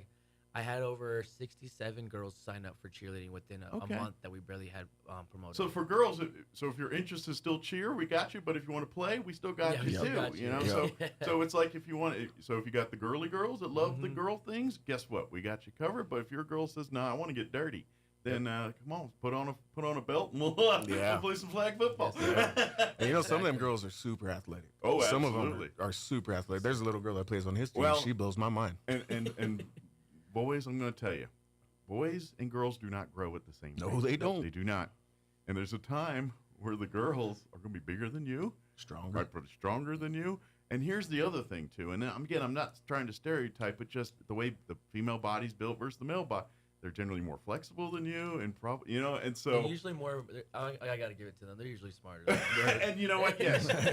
Every time someone gets like struck in a lightning storm, and it's 2 dudes doing a hold my beer. It's never women.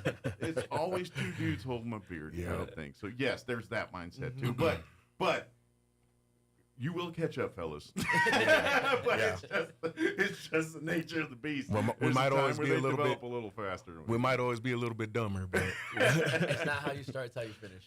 And so I'm going to take a stab. There's probably a few girls in the league that are probably dominating. Oh yeah, they are. They sure are. Yes, sir. And so come and be a part of it. But that's the beauty of flag football. It's a non-contact sport. Yes. I mean, yes, it's sports. They run, they fall. It happens. But yes, it's flag football. So, you know, you're not dealing with the protocols that they talk about with concussions and stuff like that. But they learn the rules of football. They learn it in a safe manner. They have fun. They get all the ancillary things. You know, social side of it. They make friends. And I'm going to take a stab. I know you guys. I bet you guys have buddies, friends of yours. You probably met in Pee Wee football. Oh, okay. You know what I mean? You're still friends with them to this day. You know, that's That's what we're creating here. Yes, sir. And you've got hours to get in, for this year's league here. Yep. So we got a timeline right now. So it's almost like a pyramid what we're trying to build into. Okay. Obviously, we start them out at 3 years old, and then keep pushing them till high school. Sure. Like before, years ago, we talked with the Predators group. They played in 2 state championships. Yeah. And I'm pretty sure the little ones are about to play in another 2 state championships for Coach Lynn as well. So these kids are, and these little guys that we have now with Genesis, even with Next and all the other tribal teams we have now building up, it looks crazy. They're better than what that generation was. Could you imagine how Roswell is going to be later on all different levels? Absolutely. Just the South as well. Well, and that's just it. This is kind of like what you're saying. You've kind of like Phoenix this thing, rebuild out of the ashes kind of thing, and what to get to those levels, it really just takes a couple years of support, more and more people getting involved, more eyeballs getting on it, which people invest more time, which they invest more money, which that next thing you know, you're competing at a national level here, and it really can, from 1 year to 2-3 years later, with enough support and interest. It really can grow that quickly, that fast, and so you've seen those kind of results already here. Yep. It's time to kind of rebuild the fort and let's do this again. But that's the idea, though. Like that's why we're starting so young. One, because hey, why are they playing soccer but not flag football? Sure. And then the second thing is we actually competed in a All-Stars in El Paso and Midland. Yes, it was last minute, but we competed. That's towards the end of the year after RYFL. But we got to see something we've never seen before. Yes. We have 5- and 6-year-olds and 4-year-olds that we moved up. It's 11-on-11 flag football. Wow. It's not flag football.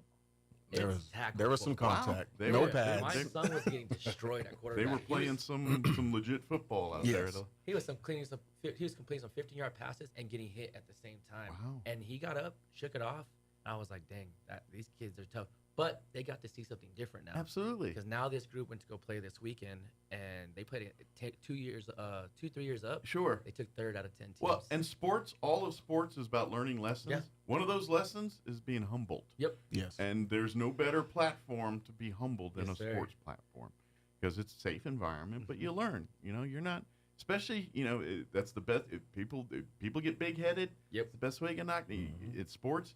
You think you're the greatest, there's always someone better than you.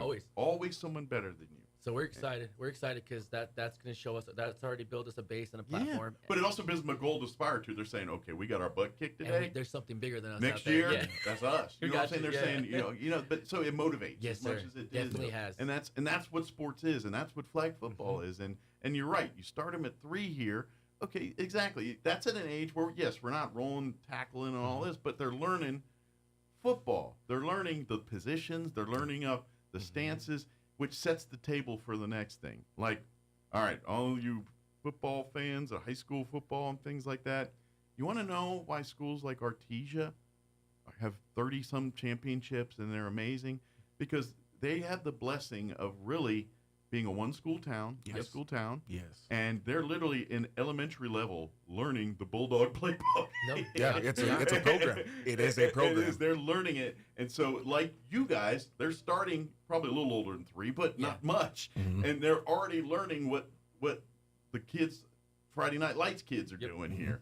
And you guys are basically setting the table to do the same thing here with flag football, which I'm going to even say might even translate to the Goddard, Roswell levels of football. If they're learning these fundamentals, by the time our Goddard and Roswell coaches are getting a hold of them, they're like, okay, they already got this part down. We can now add a layer to what we're doing up here. So this is kind of setting the table. Now, we can never do what Artesia does because the 2-school town and everybody who knows who's going to go where. Exactly. Yeah, it's not.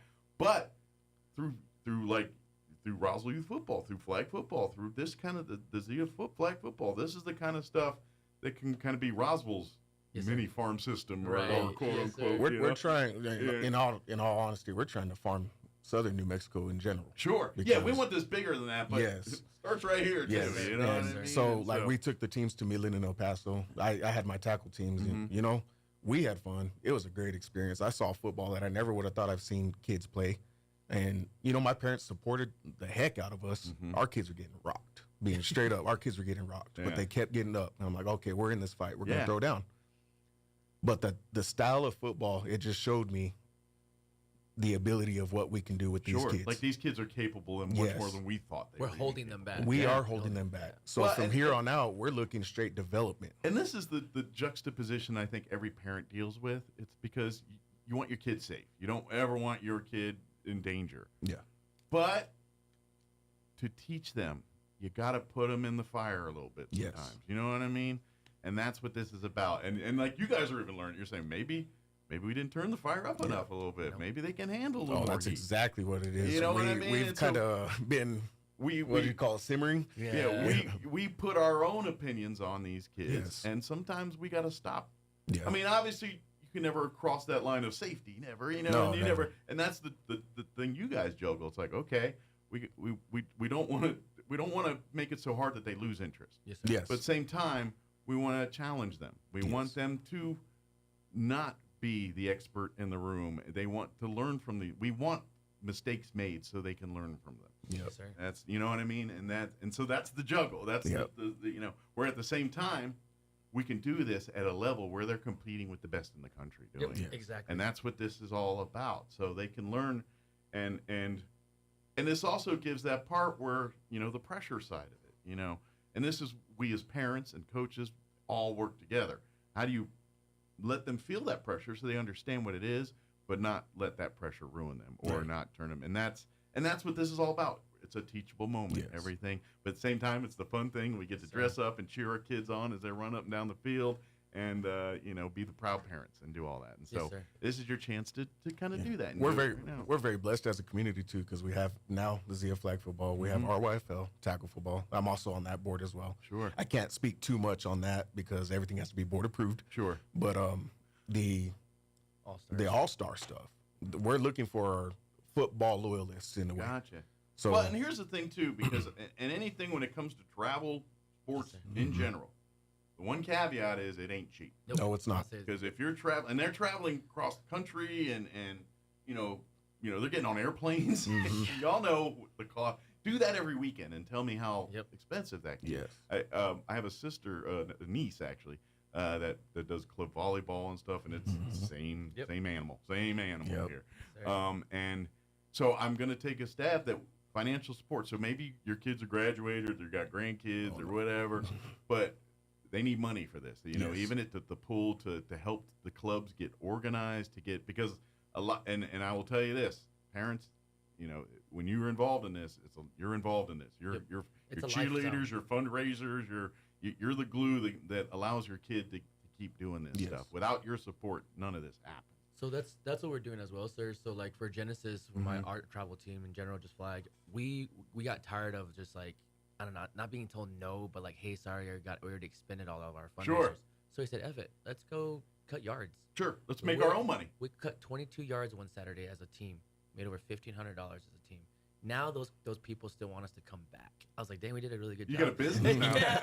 Well, and again, Genesis, back to that lawn character care. thing and all that, these kids are learning. You want a goal, you got to work for it. Yes, sir. And it's not always, work hard in the gym. It's you got to do the other things to get to your goals. There was a lady, she's not even from here, and she said, this is the first time I've seen kids work for this. Yep. Not just come around asking for money. And that's the beauty of this thing. Yeah. We're instilling a value, a work ethic. We're instilling, pride. And this is the other thing. These kids are taking ownership in it. Yes. Which means this is their league. Yep. Which means that they're going to put their heart on their sleeve. And, whenever you got everyone invested in it, that's how these things flourish like this. Yes, sir. And so that's amazing that, you got kids on weekends, turning in their football shirts and putting on their grass cutting shirts. And those shoes are going to get green. Don't wear your cleats, man. They did so well. They came over to the house. We did a cookout. They played basketball in the house. Nice. But that being said, if there's some families or some people out there that say, I'd love to do this, I really don't have a kid that anymore of that age, but I would like to support that. And for our next, reach out and we'll tell you here how to get Absolutely. people. Absolutely. Yeah. But that would, so if you can't support that, as your family directly involved, maybe that's the way. And you know what? When there's games in town and stuff, please come. Go out and watch. Come and root these kids on. Ain't nothing gonna make these kids happier when there's sidelines full of people cheering them on. The sidelines, when they're full, it's an environment that the kids talk about it. Yeah, you can't even explain it. Yeah. It's great. Well, it's the same thing. Like I'm sure at some point you guys are running out of playing in places like Artesia and things like I've that. been out at Styles Field since before I could even walk. So, but the first time you do it, and you Yes. see it, and everyone, that's a thing, man. Yes. It hits different. I mean, you see movies and watch it on TV, but when it's your butt sitting in the middle of that thing, you can't explain it. No, you can't. It's You really can't. It's humanity washing over you in a way that you just don't. You can't feel, and it's not I can't even wordly explain it to you. It's just if you're there, you know it. There's certain things in life you just can't quite evoke the experience. I'm trying, and that's what we're trying to push too with the parents as well. We're talking about everyone talks about player development. I think as a community, we've got to start developing as parents as well. Like these children are so much more capable Absolutely. than what we give them credit for. Absolutely. And not everyone needs to be babied and coddled.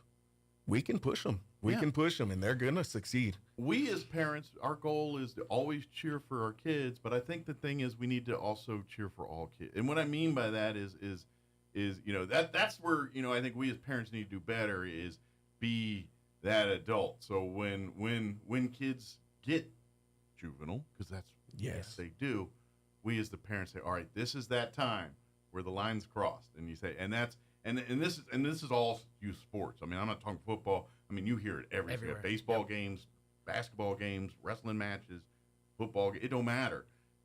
Parents and things, and it really, and unfortunately, at your level, where there's not 1,000 people sitting there at night watching the game, when you do it, it's spotlight way more. Yes. On that thing, whereas there's less people, but it's a bigger spotlight. Oh, Does that it make is. sense? Yep. And then one person with a camera's out there or a phone, Now it's a million and bigger. now you're TikTok famous. Yep. You don't want that. But that's and so that gets out there and gets that stigma. And I think, like you're saying, as we as parents, yes, we need to learn to take the handcuffs off when it comes to not safety per se, but just letting them be. Allow them to grow. Yep. But at the same time, we as adults need to control our when the moments in the games don't go your way, instead of yelling at. So we need to say, all right, dust yourself off. What did we learn today on this one? I'm guilty of it. We all are. I will choose someone's butt out, but it's all what would you say? Constructive. Exactly. And I'm not even saying it's not the yelling. It's why you're yelling and what. And to be honest, as parents in the stands, that's not the place to do this. Now, after you're bringing your kid home, talk about it. Understand what happened. Let's talk about it. And I'm telling you right now, your kid don't want it either. And think about it. How many of us were playing sports and we had a mom, a dad, uncle, somebody yelling, and we're sitting at, guys, I'm sorry, but you know what I mean? All of us have had that kind of experience. My dad used to make me ride home with my mom if we lost. Exactly. So he's like, go with your mom. I I'm like, tell all right. some of my parents who are hard on the boys Yeah. in every single place I've coached, basketball, baseball, everything. If I chew them out, leave it with me. Sure. You be the nurturing one. Yeah. Leave it with me. And then sometimes I get told, hey, you didn't chew him out. Yeah, because I know he's going to get it with you. Why am I going to do that when he's going to get it with you? And as coaches and parents, I mean, there's more than one tool in the tool bag. Mm-hmm. And sometimes it's time to pull out the hammer. Sometimes it's time to pull out the wrench and do a little adjustment. Yes, sir. You know what I mean? You don't need a hammer. We give out a lot of hugs. I'll tell you that. We give out a lot of hugs. And that's what it is. And so you're kind of saying, all right, I didn't need a hammer for this one. This one needed a wrench. No, it's true. Every kid's different. Every kid's different. And as parents, that's what, and this is the big lesson, because I get it. As parents, we aren't, we're experts based on what our parents taught us, or what, kids don't come with handbooks. We all know this. And so this is a tool.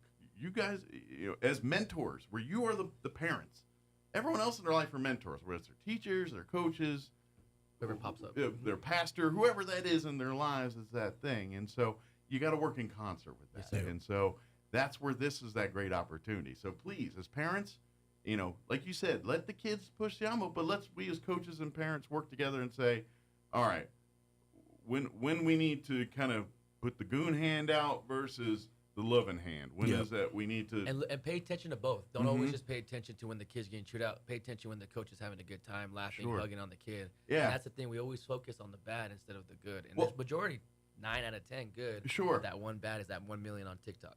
Well, but then you see exactly. But here's the also thing is you see the yell out, but you see the thing afterwards and you pull and say, okay, this is the thing, but this is why I'm doing it. This is where it has. And that's where okay. Yep. You're not yelling at me to yell at me. They're yelling at me because you know I can do this better, and you saw me not do it. And when I did, yes, we have the heat of the moment thing, to the shock value to, whoa, you don't realize, because sometimes it's the wake-up call. Yeah. And kids are kids. Yes, sir. And especially when you're probably getting into the 13, 14, 15, they know it all already. They sure do. Yeah, at three, they're more receptive. But when they put teen to the end, then they're fighting you tooth and nail sometimes. I think I have early teens because my 6 and 8 year old are like that. They're advanced. We'll call them advanced. Yeah. My 7-year-old will run his mouth to anyone. It's wild. Exactly. But it's the culture we've allowed them to go into, though. Well, exactly. They handle their own on their own, which is great. I love to see it. Absolutely. And then and we as parents learn to tweak it. So it's okay. Now you got to learn the finesse of it. We're trying to parent ourselves out of them. Yeah. But you want every child to be self-sufficient defense. Yes, sir. And once you get them to that level, then you got to do the juggle. Okay, now you got to know when to turn the button on and when not to turn the button on. When to be graceful, when to be forceful, when to be, a listener, when to be the talker. Yes. And that's life, folks. Yep. But first things first, you want to make sure that your child, regardless of the situation, is going to be able to handle themselves. Yep. And we start with the hard part first, which is the part where when people are aggressive, people in your face, when things aren't going the way the plan went, how do you handle it? And that's football. That's flag football. That's sports. That's just going through life myself right now. I got a daughter in high school, and God, this little girl acts just like me. So I'm like, how do I deal with her? Because it's a female version of me. Sure. And then my older son, my teenager, he's kind of developing into who I was too. So I'm like, oh my gosh, what am I gonna do? Sure. Because but and here's the other thing, and this is provide outlets. Maybe you have a teenager and they're having trouble expressing themselves or things, or maybe other sports weren't their niche, or maybe and so let's find the thing. Kids are sponges. Especially when they get young, and that's why you stick them in 100 things. All right, this weekend we're doing boxing. Next week we're playing golf. Next week we're going to the library. Because you got to find what they're into, and the only way you do that is you got to let them find out for themselves. And football's not for everybody. Exactly. No, and that's what I say. I've preached this since I left Roswell, 2001, 2000. And I got to see it in Texas. These kids are playing different sports, which is what I did. So now my boys, just coming in the future, my boys are always in flag football. They're in baseball right now. They're in track. We also have a track program that I run as well. I actually started with 9 kids. I was like, when do you have any day that's not involved with the I own sports? a daycare. I own a daycare now. So my wife gave me the blessing of that. I have time. Man. But I had 8 kids for my track program, and now I have. We better wrap 52. up this interview. Sounds like you got 37 things to do. Yeah. So anyways, my boys do 4 or 5 different sports at the same time, and people freak out. And I'm like, that's no. amazing. They've been doing that since they were 2 years old. Yeah. Well, from that, I'm not worried about them. I'm like thinking, because I know, I'm like, how much money does that cost? How much? But you know what? At the end of the day, sir, whenever they're graduated and gone, that money's gonna sit in the bank account, and I'm gonna more likely cherish the moments that we had. Absolutely. And I'm like, what do I do now? Okay, Sure. they're not. They give me grandchildren. I hope they don't till later. Sure. But they give me grandchildren. Well, I guess the cycle's starting over. Absolutely. I won't be surprised if someone like, hey, Dad, we're not gonna let you coach yet. We're gonna wait till they're older. Like, no, heck no. Right. They're mine after It's once like- they hit 2 years old. They're mine. Yeah. The kid's crawling. We can start. Yep.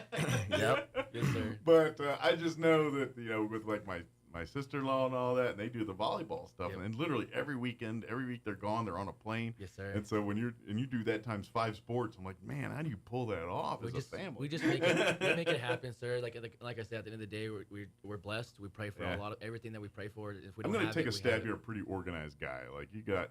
Kinda. You know what I mean? Yeah, you got, kinda. because you ain't pulling it off unless you're planning. That's all Yes, I'm saying. sir. All the time.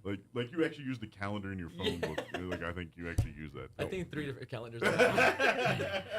But just to wrap up a little bit, so I got my NFL licensing, so now we are going to be switching over to NFL flag. It will be that next year. I got so the you got licensing the on Monday. team. So see some Patriots and Yes, sir. We'll and see Cowboys all NFL. and all We'll them have out that. there. Nice. We are trying to get that in the meeting with, like we said, we haven't got the approval yet to transfer it over with RYFL flag. That is in the works right now.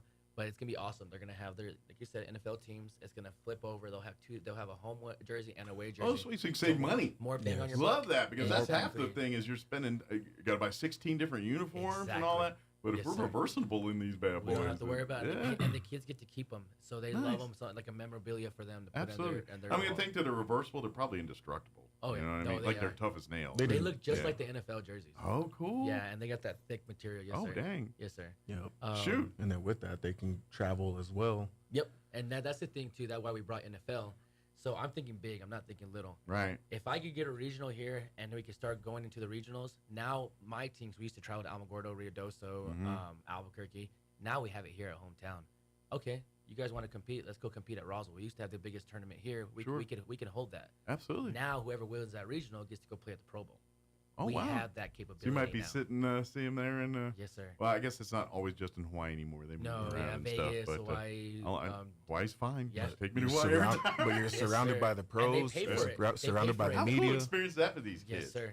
I actually got to coach the team. I got to help coach the team that won it last year from Dallas. Nice. 3 of them. They actually That's won. cool. They beat everybody at the Pro Bowl. And It we were was pretty talking about, cool. remember running out on the tunnel in the bullet? Wait till they're sitting out in front of Yes, sir. an NFL stadium. Yes, sir. You know, with 80,000 people out there. Yep. That's going to be nuts. Well, even the kids we took to Midland, we took some teams to Midland, That was and my packed. players. This is the first time a lot of them played on turf.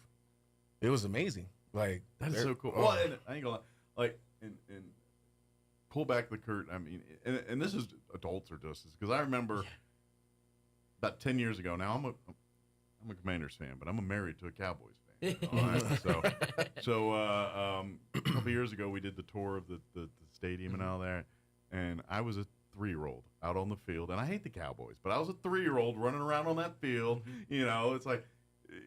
First off, you're thinking it's not as big as I thought. You know, Yeah. it looks bigger on TV, but then you're feeling the turf and it's kind of squishy, and you're kind of, this is what it feels like. It's kind of soft. It's kind of so. And yeah, you're right.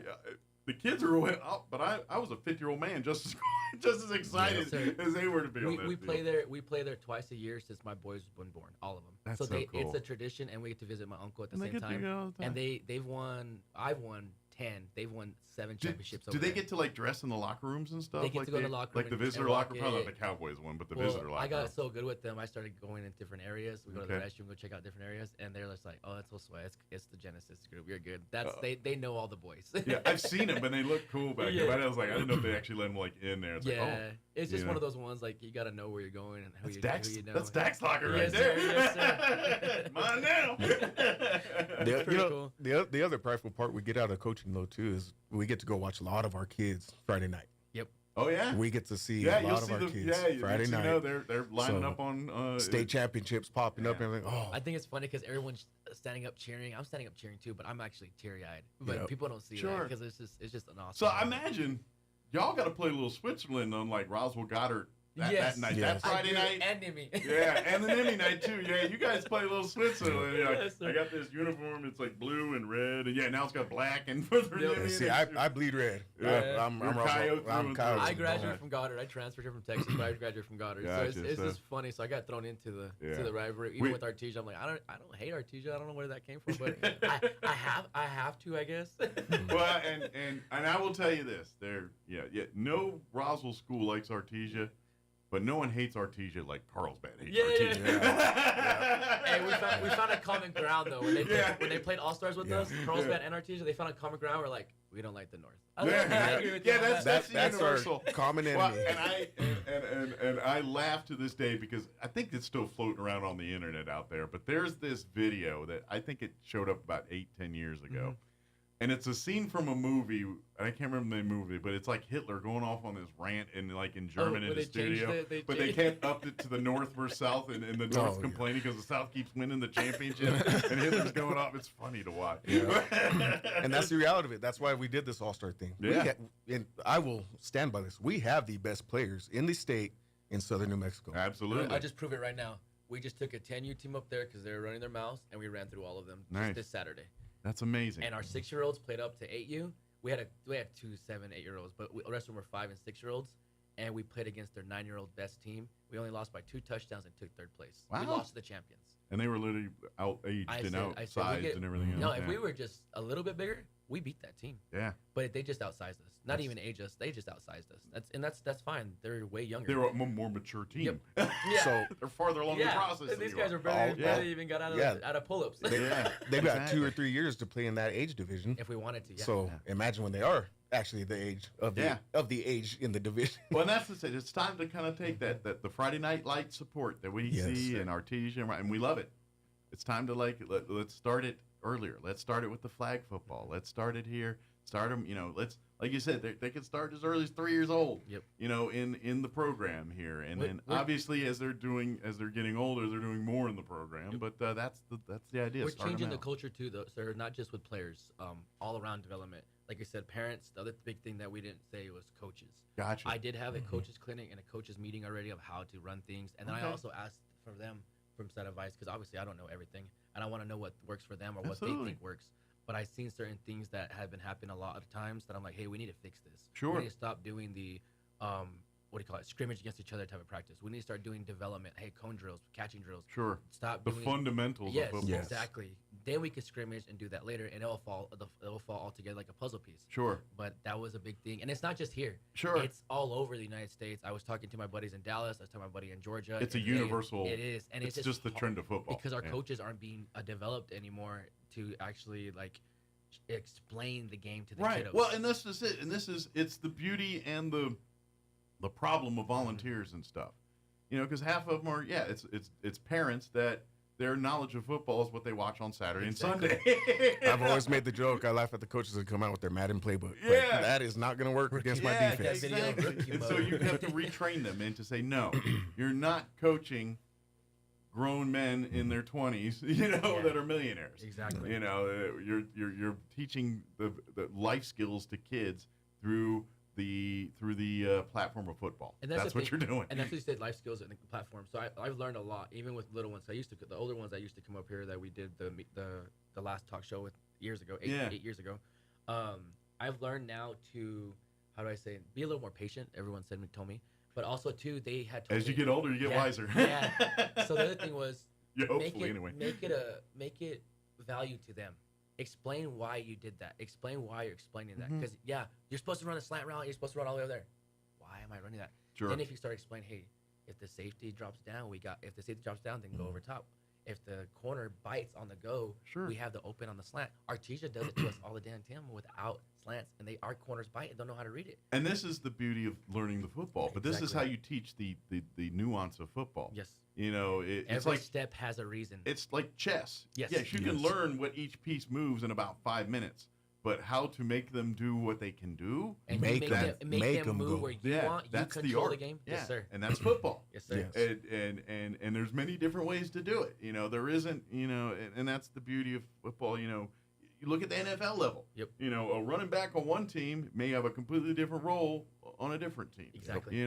Based on their how they play the game. And it changed. It changed too, because just the kids I have been coaching, and my son, he just turned 8 a couple of days ago. But he was explaining to me on baseball, and he was just explaining to me, hey, so if a player's here, Dad, I have so many outs. Just tell me the different scenarios. Yes, you're getting it. Yeah. I had some kiddos in your older age group. Remember, I was trying to explain that. They didn't even understand. Sure. And it sucks because it's not their fault. It's Sure. not their fault at all. It's just that it's just the development portion that we had to go and with that's them. also where the interest level too is, where some of these kids that are really into it, they're going to embrace that more and be where some kids I like this, but I'm also and this is the beauty of kids and everything else. There's different levels of love for the game too, and you're also finding that out. And that's what the thing is too. We have some big boys on that older group that just want to run their head down and run somebody over. Sure. I'm like, bud, if you would just play a little smarter and contain the outside and let your teammates help you, you don't take as many blows. That's right. Yep. You could do that every play and not feel it as bad. Yeah. And then they're like, what do you mean? I'm like, you could do that. And then they're like, oh. Yeah. Well, then even going back to teaching kids to love the game too. A lot of people won't sign their kids up because the reality of it, they're built like a lineman. Mm-hmm. Sign them up. When they start hitting their teenage years and their body starts changing, you don't know what they're going to be. Coach Lynn's changed a lot of linemen to running backs. All I know is, and just personal experience, I don't remember growing up kids that were, kind of squat, fat kids. They hit high school. They're taller than me. They're built like Hulk Hogan. Brick house. They were hibernating that whole time. Right? Exactly. Yep. It doesn't. And to be honest, if your kid is out of shape, this is guess Hey. what? They're going to be running the cones, the drill. Doesn't matter what position they're playing. They're going to get, we teach nutrition too. I did go they're through a going little to get class, healthy. I taught a little class to the coaches and board members on nutrition as well. Obviously, I'm not as in good shape as I should be too. But this is the difference in life. Like when we were kids, no one thought about kids' health. No. Because they're all healthy. We were all doing life, stuff. Kids' life made them healthy. We didn't have now iPads. we got to remind them stuff. Yeah, we didn't. Kids diet. It's like, what? You just feed them this, they're fine. They'll burn off the calories. They'll run off the thing, true. you know? It's true. Nowadays, it's not the same story. Oh, we're carb loaders. Go eat this pizza because we got games tomorrow. Yeah, exactly. Yeah, you got to think. Now, granted, we've also gotten smarter on food and, you know, actually certain foods fuel us a certain way. And then before, supplements and all the that, rest of us like, go get pizza, go get a thing of spaghetti, go get, you know. But like, if people really think their kid isn't built for the sport, they're gonna grow and they might change. At least let us get them their fundamentals. Well, and you know what? Maybe they not to the physical side, but maybe they love the strategy, the planning side of it. And not everyone's gonna be a player. Yeah. I love the game. Yeah. I'm a way better coach than I was a player. Sure. You get that management, but that's where the passion comes in. Yes, Because you're like, if your kid goes to sleep at night and is thinking about different plays, just saying, might have a coach there. Might have I open my playbook every night before I go to sleep. Yeah, I'm on there like, oh yeah. The kids that love the game, they're thinking about the way to get to the next level. You know, what do I need to do to beat the next thing to get to the next In level? all honesty, if your kid is really good at games like video games, Minecraft, the Call of Duty, all those, what is the one they play, Fortnite? If they're really good at it, and it says it's been studied and proven, if you can't beat a certain level and you go to sleep at night thinking about, and you're upset, obviously we're all Max couldn't win, your brain is still trying to figure out and crack the code on beating that level. Next day you're beating that level. Yeah. Same thing with football, sports, basketball. Baseball, just a strategy. If your kids are good at video games, they're good. You got a really good coach there, and you need to somehow get them into a coach level and role as well. Absolutely. Yeah, because you got a smart one there. Use this as a platform to find out. It's an algorithm. It's an algorithm in your brain that never goes to sleep. I just realized we're about to get. You're good. So let's. Today you got till noon to get signed up here for this season of Zia Flag Football. What's the best way to get a hold of you, get in touch to get that done? Just go to ziaflagfootball.com or the Zords or the page. The other thing as well, just want to tag on, don't miss out on our YFL entry as well. They're going to be coming up hopefully by the end of June, July. We should be pushing that out. We'll get you guys back in to remind folks about that. And then be ready Artesia, Carlsbad, South, Portales, all of New Mexico, because we are going to go and take some teams again for All-Stars, and we are going to be pushing that out in July as well and get that ready as well. So get involved, reach out, go online here and start there and ask questions and everything else. Do you guys have a Facebook or any other? So we have the like Zia Flag Football. We have the Dirty South Flag Football, and then we have Zia Sports page as well for flag for us. Yeah, perfect. Dirty South. Dirty South. You got to look them up. It's like your own phone. We have what's your number? I don't know. I don't recall it. Yeah, Dirty South Tackle Football. Okay. But I imagine if you type something like Roswell Dirty South. Roswell Dirty South, it will pop up. Or Zia Flag Football, Roswell, it should put you right on. You can and follow the pages and ask. Also, too, we take the cheerleaders to the cheer, too. Don't forget, the cheers. Yeah. So that does build up to go to All-Stars as well. And that sign-up is also today at noon. You get those for cheer. And what's the age group for the cheer? That one starts, I want to say, for cheer, it starts from 2. If they're 3 and mature, they could play. They could do cheer all the way to 12 years old, 13 years old. And then All-Stars. Is that co-ed as well? Yes, sir. Perfect. So if you're whatever you're into, cheering or football, or I don't know if you can pull off both, but we'll talk about it. Yes, there's some boys out there that can flip. We have some that are doing both cheerleaders. Well, yeah. I'm telling you, that's very physical, the cheer. There's more and more men, and they're figuring out, hey, they should put those guys at the bottom of the pyramid. It'll be a lot better pyramid. Thank you, guys. All right, we appreciate you. Thank you. And let's get you guys in. And you know what? As we get, as some of these teams, and if we want to bring some of these kids or coaches that I don't want to talk about their experience, love to do that. Absolutely. We have 52 teams sign up this year for my first year of managing a league. So this is awesome. And those are the numbers we need for our YFL. We need those numbers for tackle. Sure. Well, that's how you elevate the game. Yes. Strength in numbers. So thank you guys. Thank you again. Thank you. Anytime. It's 9:02. You're listening to 106.5 Roswell's Talk FM, KEND, Roswell, New Mexico. News in progress. Trust me, you're not alone. I used to feel that way too. But let me tell you, it's not your fault. Your body is working against you, and the longer you wait, the harder it gets. Do what I did. I called PhD Weight Loss and Nutrition. I've kept the weight off. Make the phone call that can change your life the way it has changed mine. They won't let you fail. Call 855-696-2020. That's 855-696-2020. Cheap car rental rates and great package deals anywhere around the world. Wherever you want to go, they can help you get there cheaply and with a best price guarantee. If you want the lowest prices on your airline tickets or other travel services, call now. That's right, call. That's the only way to get these rates. Experts are standing by 24/7 to get you the cheapest airfare and hotel rates available. So don't wait. Call right now for the lowest travel prices anywhere and for great last-minute travel deals, too. Call 866-755-5300. That's 866-755-5300. Again, that's 866-755-5300. Call us right now.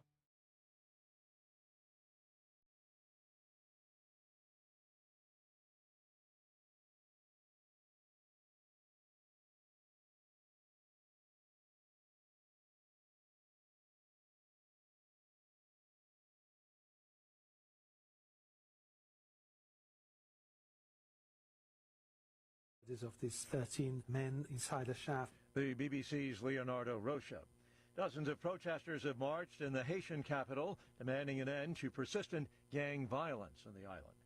News and analysis at townhall.com. More than 2 million pressure cookers are being recalled. Shark Ninja says the appliances were sold in the U.S. and Canada, and consumers reporting more than 100 burn injuries when hot food shot out of the cooker. Consumer Product Safety Commission says the Ninja branded Foodie Op 300 series multi-function pressure cookers have a lid that can be opened while the cooker is in use. That can cause hot contents to escape, posing this serious burn risk. Consumers in possession of these products urged to quickly contact Shark Ninja for a free replacement lid. Jason Walker reporting. Filling the gas tank may be about to get less painful. Oil prices are falling after OPEC announced plans to boost crude production. The move comes ahead of President Trump's visit to the Middle East. That's scheduled for later in the month. More on these stories at townhall.com.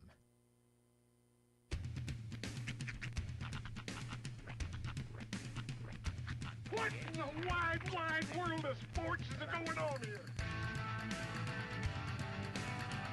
I promise you, whatever scum did this, not one man on this force will rest for 1 minute until he's behind bars.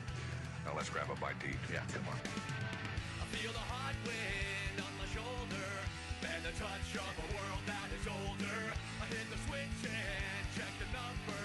I leave it on and then I slumber. I hear the rhythm ringing through it. Flamenco guitar and cumbia music. I hear the talking of the DJ. The travelist said, what does he say? I'm on a Mexican radio. I'm on a Mexican radio. Broadcasting live from high atop the J.P. White Building in downtown Roswell, New Mexico. It's Mornings with Mike Winters on 106.5 Roswell's Talk FM. Is that what I sound like when I talk? Now, here's your host, Mike Winters. And good morning. It is 6 minutes after 9 o'clock. Welcome to hour number 3 of Mornings with Mike Winters right here on a 106.5 Roswell's Talk FM. Much sunnier hour. Yes. When it was overcast last hour, now it's sunny. Two white poofy clouds out there, but they do say the rain, we're still getting it tonight. Going down. GDFR, going down for real. Down. What movie was that from? You're going down. I'm not sure. I feel like it was like a Lean On Me type movie. One of the kids in the back. You going down. Lean On Me.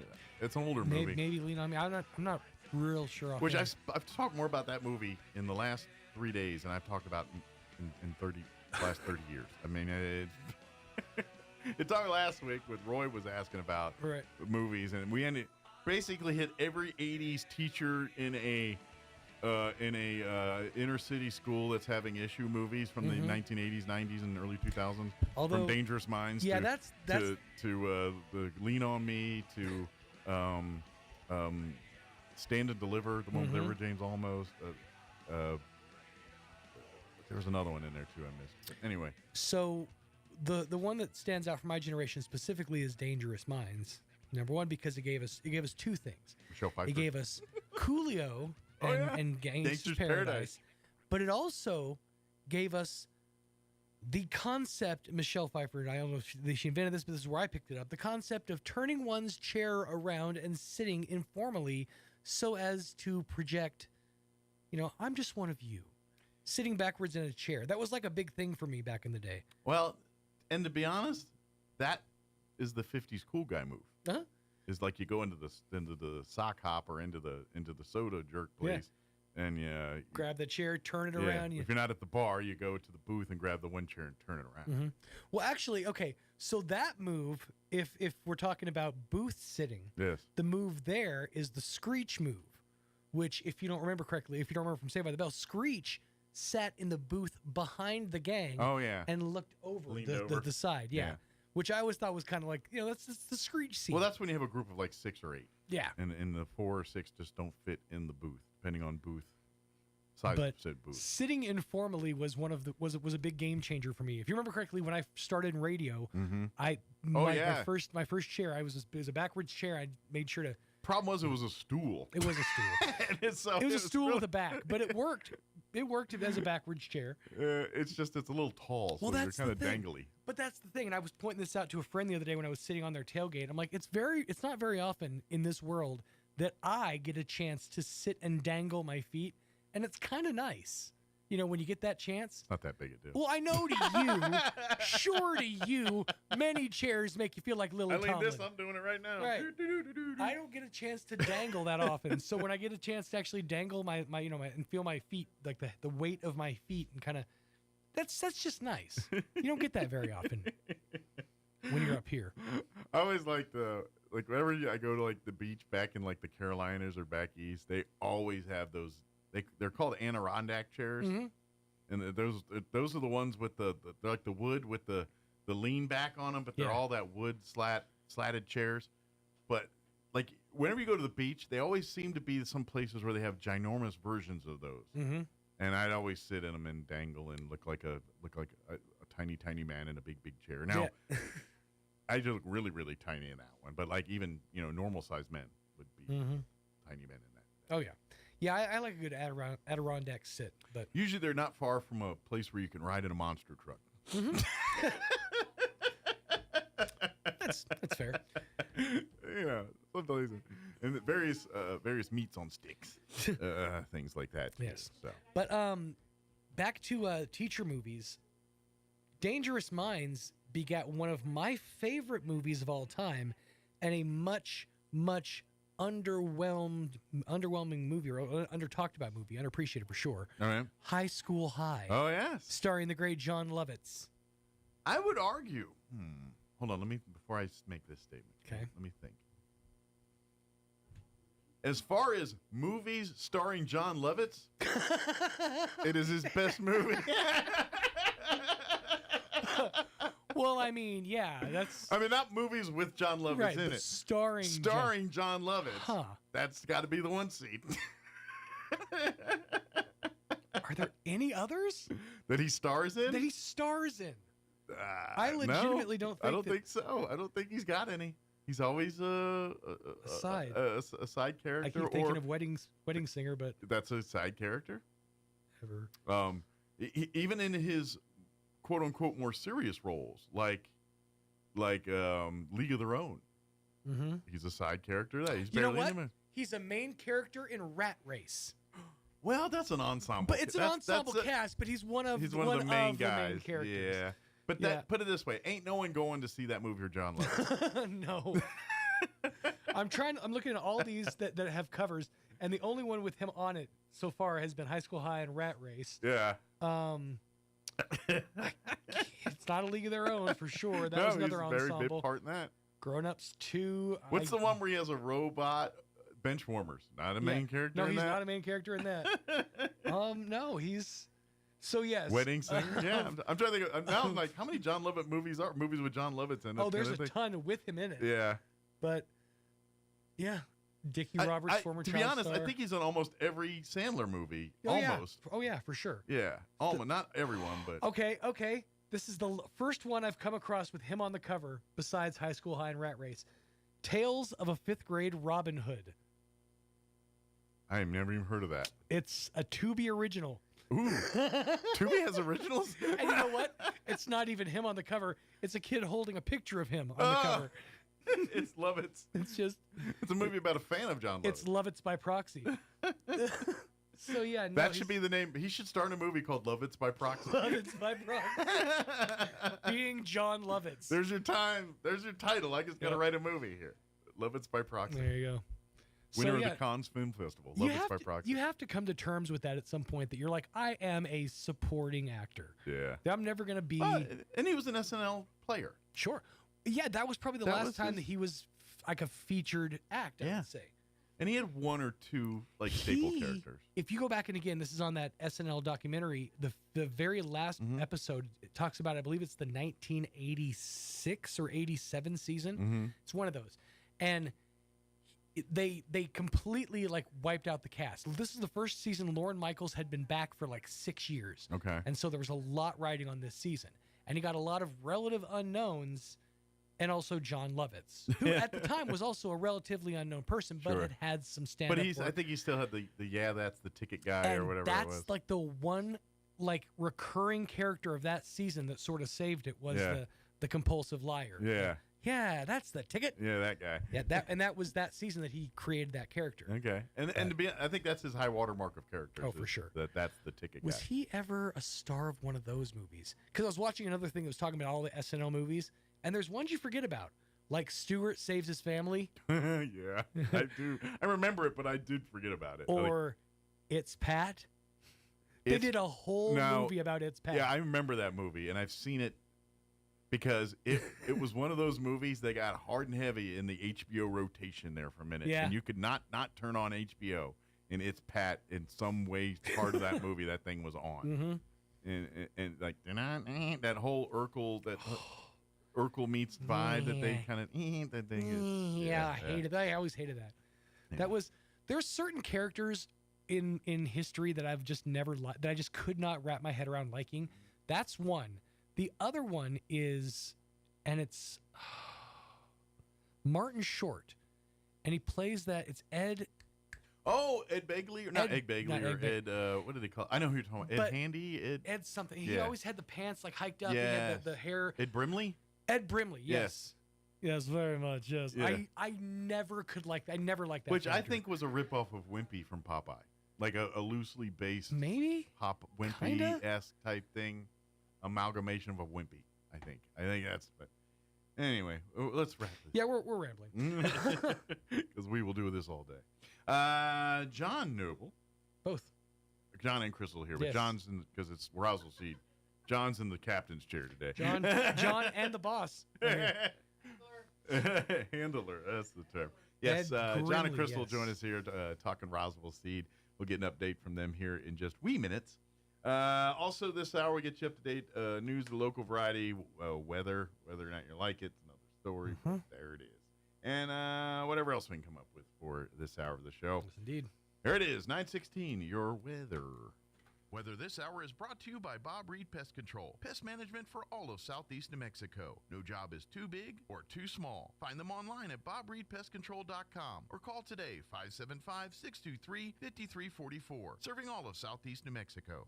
I'm meteorologist Steve Hamilton with your Pecos Valley weather. Low pressure headed for northeast New Mexico. That'll be bringing us some rain, especially by tonight.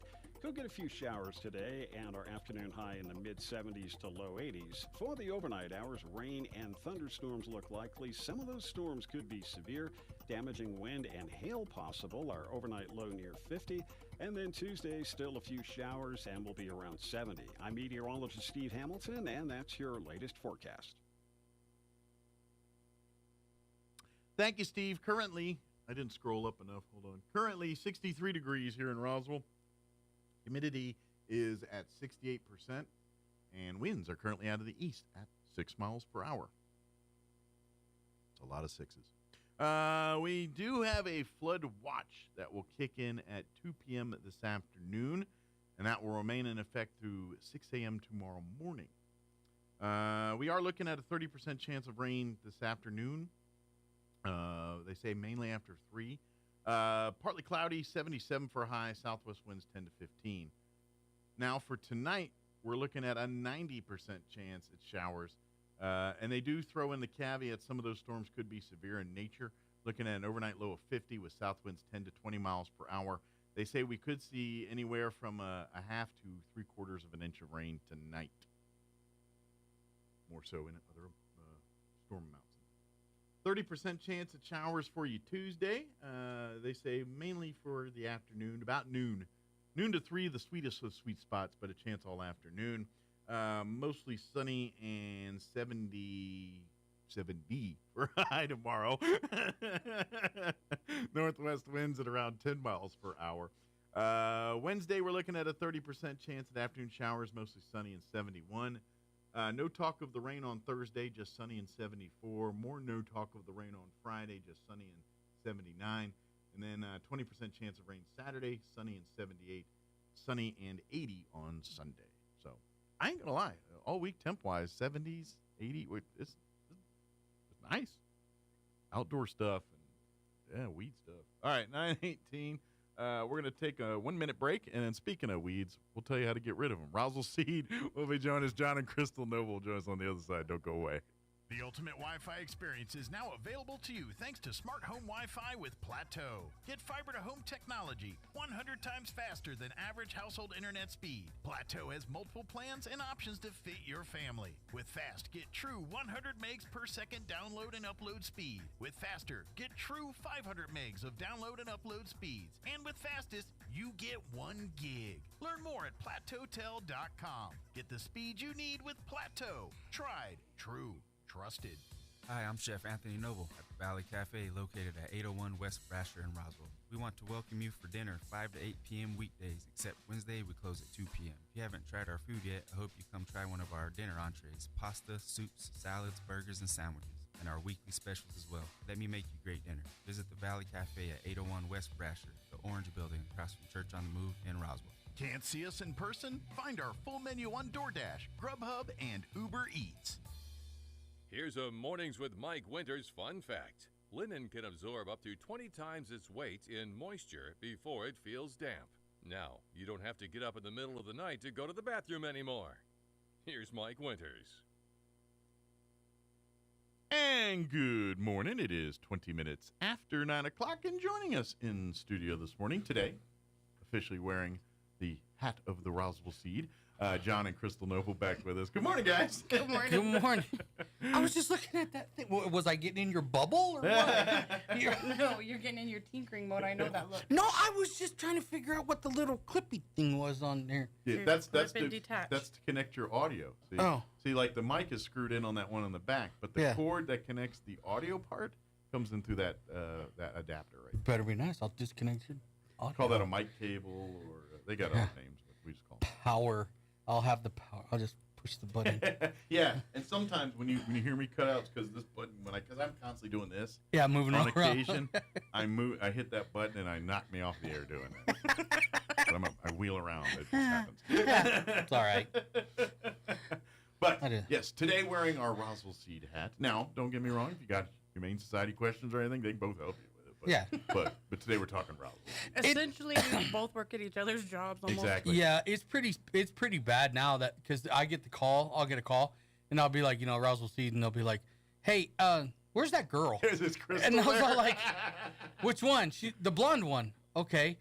Well, who's this? This is John. Your wife. Where's your wife at? I was like, she's at work. Yeah, I need to talk to her. She doesn't work here. Right. Like, this ain't her work. This isn't her work, She's, I thought, I got so many people. I thought she worked there. No, she just gets suckered in a lot. But this is where that Roswell Seed family business is. And yes, there's a family, the Gill family, but even the employees, it's a family business. You and many of those guys, they've been around, 10, 20 plus years. Yeah. You know? Well, it's just because she'll come in Yeah. with like lunch, and it's like, I got to get up, help a customer. Sure. And then she gets up and she walks out there and okay, let me help this person. Or I imagine there's probably a few others that probably do similar, spouses or adjacent family adjacent that we get involved from time to time too. Try not as much because she's putting in the new cash register system. Well, I know, and you and Jim were kind of hand in hand with the humane society stuff. And so he would have you do errands and tasks for Roswell Seed as much as, and then he'd be like, all right, give the rest to the humane society. I still do those errands and tasks for Roswell That's how it spawned. That's where it all started. And now it's just that's how you do it. Yeah, she's got to go grocery shopping for us today. But it's the typical family business type business. Really is. That's Roswell Seed, and it's been around for 100+ years, and everyone knows it, and is the staple business of Roswell. But at the end of the day, it's still a mom and pop business. Yeah. It's still it's a big business. They move a lot of seed. Oh, we do. But it's a mom and pop business at the end of the day. Because you always get that, you'll be in town and they're like, hey, aren't you? And it's like, I'm sitting there waiting like, what am I? Am I? Depend on the circle. Yeah, This could be good or bad. Yeah. They go, I always get, are you the one that's on the commercials? I was like, no, I'm on the live air. Oh, who's one on the commercials? Him. Oh, okay. Yeah. That's me. It's always the same. You're the guy on the radio, but that doesn't mean that right. It's radio, very polarizing. Either people like, I love you, or they're ready to throw a tomato at me. Yeah. They're like, where's the rotten tomato? Well, if it was grown from Roswell Seed, then keep it because it's really good. It's a fresh No. Speaking of seeds and plants and tomatoes, the pepper plants and tomato plants are only out on Saturdays, only until gone. Okay. I think he's coming to the end of the plant. So there's not many Saturdays left. Not many Saturdays left. No, we got don't demolished. Come right at 8 o'clock in the morning. Because he does not bring the plants up until 9:30 or 10. Okay. Yeah. So don't be waiting outside at 7:30. We can, but you'll be waiting a while. Yeah. Yes. We got to try to entertain people, and we're not good at it. Right. Yeah. There are. Go have breakfast and come back. I think all the geraniums are officially gone. Yeah. There's a daylily planted, a dahlia planted. Don't give me the lion. You evidently you know the store better than I do. Go for it. I know. I'm trying to think. What you had me plant? Oh. The daylily. You volunteered. I did not. You kind of volunteered. Anywho, in planters that are already started, so all you have to do is transplant them. There's a daylily and 2 dahlias, and then I'll be bringing a connoisseur either tomorrow or the day after, because it's just coming out, and I want it to get a little bit bigger before taking it down there. Okay. And then I've got others that are planted that just haven't bloomed yet, so once they bloom, I'll take them down. But they're already in planters, ready to go. All you got to do is take them out, stick them in dirt. Put them in the ground, and then obviously nurture them and take care of them. These aren't don't put them in there and forget about them. They will die. These aren't planted for gets. These are planted. Sometimes you got to tell people these things. I like how she uses the big words. It's the connoisseur, AKA pretty flowers. Start hitting us with the Latin. This is the let's hear that one. No, I have a hard enough time saying the English version, let alone the Latin version. Come on, but if you want to be baller, you got to hit him with the Latin. Yeah. Come on, Shorty Big George, pull it out. Let's go. Wait a minute. Wait a minute. What were you looking up? What's that? That's the hair dye stuff that I was telling you. Oh, got it. Oh, yeah. Is that? It's not for me. I don't even have enough hair. So the Latin version of belladonna, I ain't even trying to say it. Yeah, we had a conversation about that the other day. Yeah. What was it? Oh, that was the Manson. Yeah, the what they were getting high off of. Yes, plants that hallucinogenic so it's plants. Atropha belladonna, commonly known as deadly nightshade or belladonna. But there's a whole... They don't sell that at Roswell Seed. No, we do not. No. That is not one of the plants available at Roswell Seed. No, it's tropically grown, so we're not near anything tropical. We don't have enough moisture probably for them things to grow if it's tropical. I don't know. Right. If it's a nightshade, I mean... It could, but it says it thrives in tropical weather and it grows blueberries. We got the warm part, but not the tropical, the moisture part. Yeah, just throw some plastic over it. Throw some plastic over it. Make your own greenhouse. There you go. It's not a big deal. But there's still bulbs to be planted. There's still a ton of. What about like your gladiolas? spring? Are we too late in the game if you're playing vegetables and stuff at this point? No. This is the perfect time? Yeah, you're still within the window. Yeah, Okay. you're still well within the window to go and stuff like that. And this is all spring stuff, right? Which is more. What's kind of more vegetables for spring? Is it more like the lettuces and stuff? No, lettuces. All your leafies are more fall. Okay. Yeah. So any of your like carrots, radishes, root vegetables, tomatoes, onions, things like that. Well, onions and potatoes, you're at the end of. You're about at the tail end. But of any of the any of your squashes, like watermelons, corn you could go in with now. Yep. Yeah. So you got it here in the late summer. Yeah. If you plant corn now, I don't know. We did ours in April, and we had corn by end of May. Okay. It's pretty quick. I guess probably like peas, things like that. Those kinds of green beans. Green beans. Those kinds of green veggies. You can go in with all that stuff. Yeah. Now, because everybody always asks, is it too late? No, you're not too late. Well, I planted this, last year, and it just didn't work. Now, if people let's just say, let's go with tomatoes. Mm-hmm. Like if you did it right, plant it right, when can you start eating tomatoes? The end of this month. So that quick? Oh yeah. Okay, I didn't know if it took a couple months of growing. Well, because it's funny because 30 days you could see them. Yeah, like there's sometimes that Kent will bring up the starter plants, and they'll already have tomatoes growing on. Oh wow. Okay. Yeah. So that's where the one guy was all like, "I'm taking that one." He was like, "It's already making tomatoes." You're halfway home. Yeah. So our weather being, the nice as it's currently being, as long as it stays semi-nice and we don't hit hundreds really quick, which I hope not. When it's warm but cool at the same time, tomatoes thrive. They do like the heat, but when we get 105, 110, 115, and we're doing those long stretches of hundreds, they can't produce because they're using all their nutrients to keep the plant alive from heat stroking, basically. Sure.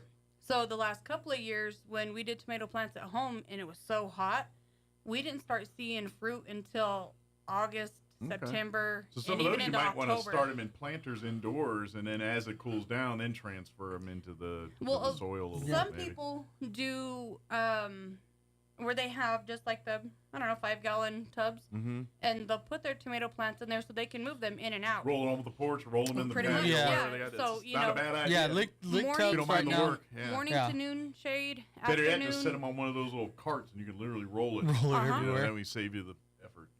But our heat here, our afternoon heat's too much for the tomato plant. So if you can plant them on the east side of your house, so where probably they're it getting depends morning, on how your property situated, right, and how you have your garden, when the sun comes where and when on it, and how it hits it. Yeah, they definitely need shade. A lot of people. But then again, you don't want to plant in a place that's perennially covered in shade. Shade all the time. Yeah. Then you got to get artificial. Yeah. With lighting and then that's not as good. No. Might as well just plant it in a greenhouse. Basically, yeah. But there's a lot of people that do their garden where it's in full sun, and that's great. But some plants do need the shade, and so we tell people, just get a couple PVCs, get some shade screen, and do it like a shower curtain, and just roll that shade screen up for afternoon. Or if you're lucky by the house there, and you have one of those those awnings, the retractable jobbers, right? Yeah, pull it out, and then reel it up in the mornings or whatever your schedule is. Yeah. But yeah, you don't want it 24/7 in sun or 24/7 not in sun. Right. You got to find that happy middle. And we've had, I don't know how many people this year. So it drives me up the wall because people will come in there and say, well, I planted this grass last year and it just did not grow. And I put these tomato seeds in and they didn't do a dang thing. And it's what else did you do? Yeah, well, my first thing is did you get it from us? And they're all like, well, no. And I'm like, okay, it's not your ground. And to be honest, to put seed in ground, sometimes you got to prep the ground. Yeah. Like if you're planting a vegetable garden or a flower garden, and you're just churning over the dirt here, and that's it, and throwing things in it. It's no wonder it's the dirt is nutrient. It doesn't have anything in it. Right. There's nothing for the plant to eat.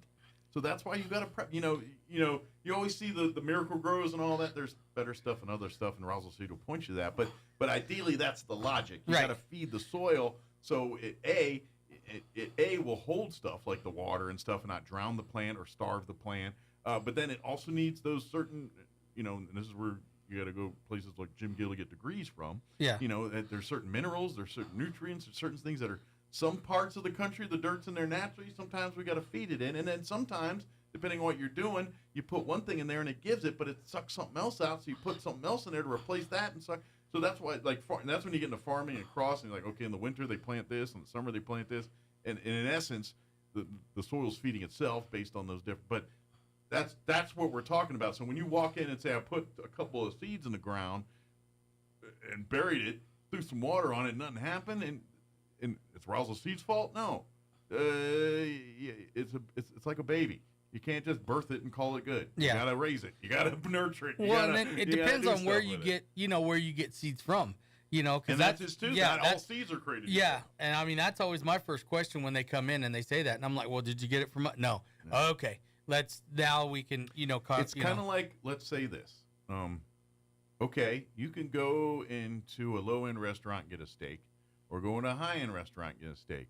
Those two steaks are not the same steaks. Right. Seeds are no different. Yeah. Yeah, and there was quality versus quantity. You pay for what you get for. There was a lady who mentioned it the other day. She was all like, well, what if I told you I'd gotten the seed from you? And I said, well, I would immediately pull a sample of that seed and put it in a germinator. Mm-hmm. We've already germinated it once, but there is a chance. Sure. And she was all like, oh, that's why you, and I was like, yeah, that's why we asked. It's our bad batch. Right. And let's just face it. You buy seed from a mass-produced thing. These, again, they're universal. They're plug-and-play type seeds. They're not taking into effect what part of the world you're putting said seed in. Right. Whereas every single seed that comes out of Roswell Seed is built for stuff to grow in our climate. Yeah. And that's what it's specifically germinated in things to thrive in our soil. So that's a huge difference in giving you a head start on whether that tomato is going to be a tomato or just a dead vine on right. And we've been dealing with certain people for 40, 50 years, 60 years. And then now this year there's some seeds that I just cannot get no more. Mm-hmm. They're just gone. Either that was passed down kind of like passed animals down. And other things. There's an extinction factor. They there's just no supply and demand, or they cross-germinated it out of existence. Basically. Right. Yeah, that took us almost 3 years to find the true Joe Parker seed. Mm-hmm. Took us 3 years, and we finally tracked some down that was actually true Joe Parker. I almost wish we had and sometimes you dust up these things, but like there was some place where a tomato seed from colonial times was preserved that we could, because I'm telling you right now, George Washington, those guys were eating different vegetables than we're eating today. Oh yeah, it's different. Yeah. And I'm gonna say they looked grosser, but were tasting way better and were way healthier. Yeah. They may not look as pretty as these things, but those tomatoes were way more nutrient laden. They were way better. And to be honest, I don't know if we could get that anymore, short of unless we somehow unearthed an archaeological dig and found some seeds sitting in a thing somewhere. Yeah. They're gone. Some of them are still around. Cucumbers? What? The white cucumbers. White cucumbers? Yeah. They're long and they're kind of like a light green. Oh, that's the Armenian.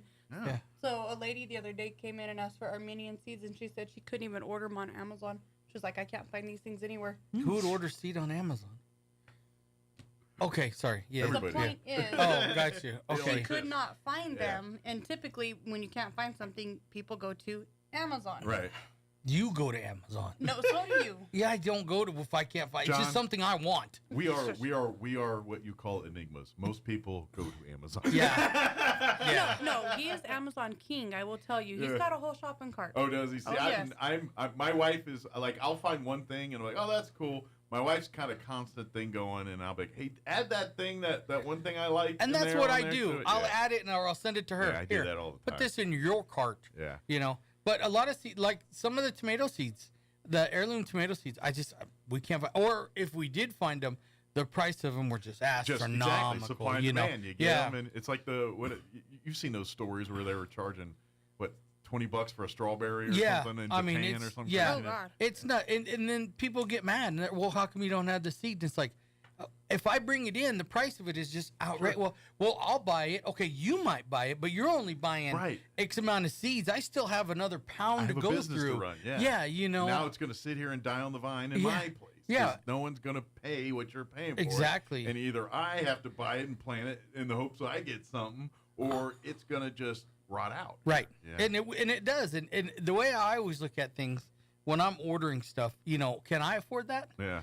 That's my aspect on when I'm ordering, various things and stuff like that. Use yourself as a measuring stick. Yeah, basically I do. Yeah, and I would say is money well spent. Yeah.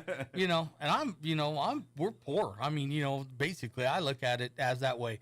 It's like, well, can I, there's no way I can pay $60 for a bag of fertilizer. That's stupid. That's not reasonable. You know, I can get the same stuff. Same, and the average you know, person in town probably feels the same way. Exactly. Yeah. You know, and then they look at some of this stuff and they're like, "Oh my God, it's expensive." It's like, yeah, it is, but the length of it goes a long way. But I would also tell you this: if you're one of those people that demand the high, and you're like, if you're that guy that's literally out there measuring your grass blades to make sure they're all the same height and everything, then you already know. Yeah. You need to be in Roswell Seed. You need to be talking to them because every seed that they do, they test and so it's got the best fighting chance of any seed ever known to man to work here in Roswell because it's been tested the gazillionth out. Yeah. And that's so if anybody, no thing's 100%, it never will be. Right. But I'm telling you right now, if you're a bet man, your odds are a lot higher with this batch versus you rolling up into a big box store and picking up something off the shelf. And that's the funny thing because people always ask me that.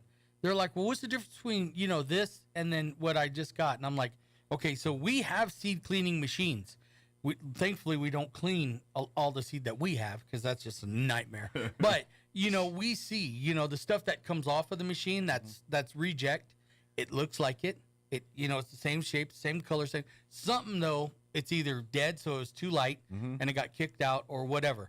That's what these people buy. Sure. And then they go through and they re-clean it, clean all the sticks out of it or whatever, and then they bag it and they sell it. And that's how you can get it for half of what we might have, in our, you know, price-wise. This is kind of, go back to like, and you all see like in the news and the Taco Bells and all the pink sludge and all that. The government lets you put the pink sludge in there. Yeah. And Roswell Seed, no, we're not using the pink. That's in essence what this is basically the government has a standard that is much lower than Roswell Seed standard. Oh, yeah. Jim Gill's standard was 94% germination, and if it wasn't 94%, he wasn't selling it. Exactly.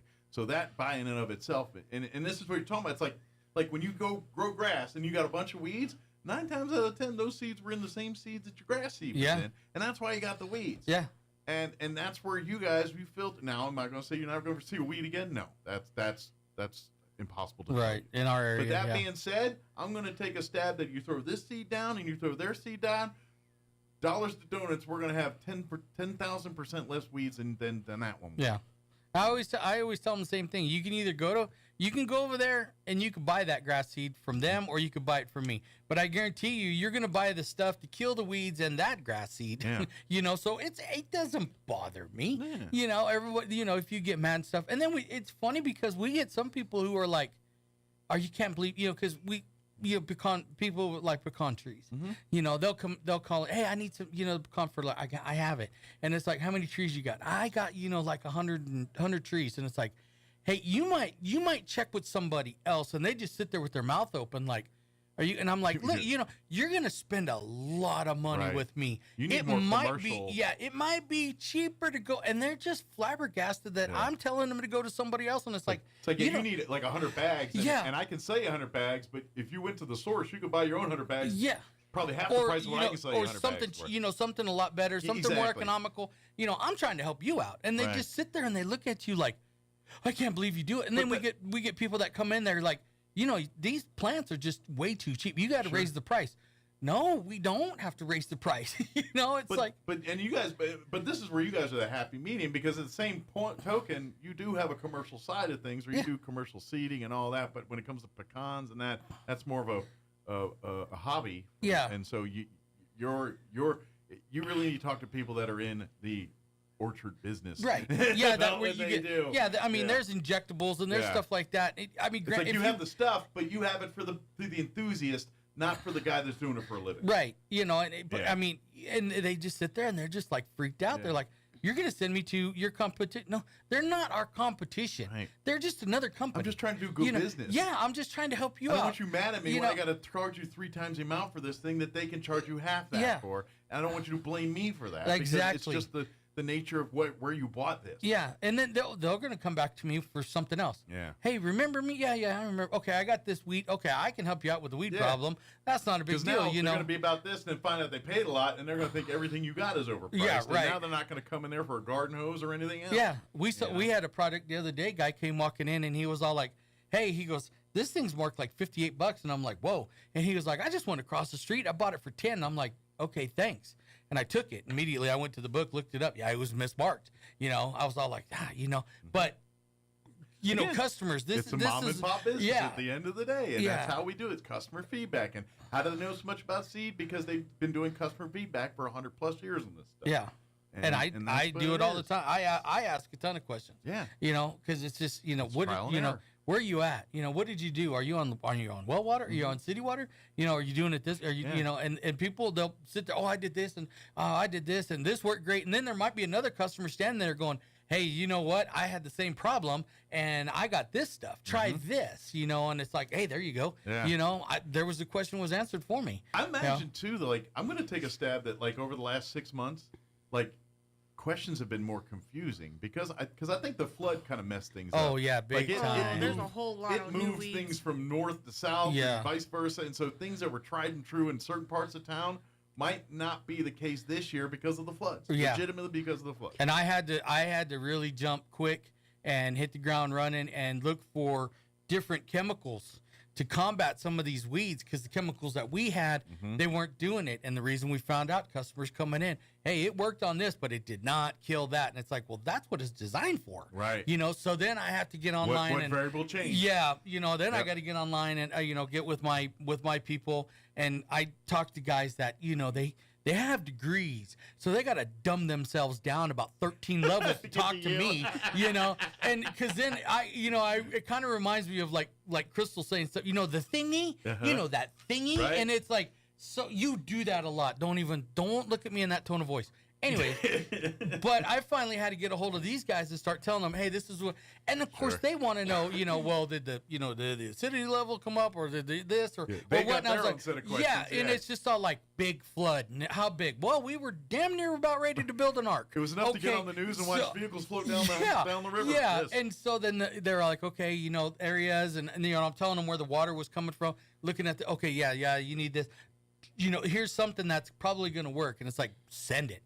And then of course we get it in, and then I call up a couple of people that I know. Hey, give us a try. Yeah, here, come down here and grab it. This is what the experts recommend. Let's see what they say. Let's see how they did. And then it's like, yep, okay, it's working. It's like, great, pull that in. Yeah. And then somebody comes in. Have you ever seen this weed before? And I'm like, no. I had to bring out his app thingy. Yeah, I have it is, thingy. Thingies. Yeah, see. Because a new weed started growing in my flower bed. And I was like, hey, get out here. And he's like, what? I was like, bring your phone and open the app, because what is that? We're identifying. Yeah. And he looks at me, and I was like, it's tall, and it's got a bloom like a flower, but I'm pretty sure it's a freaking weed. I knew what it was, but she had used the thingy. And I'm like, use your app. I said, it's Southwest Salsify. I already know. Use the thingy. And I'm like, all right, fine. Took a picture of it. What does it say?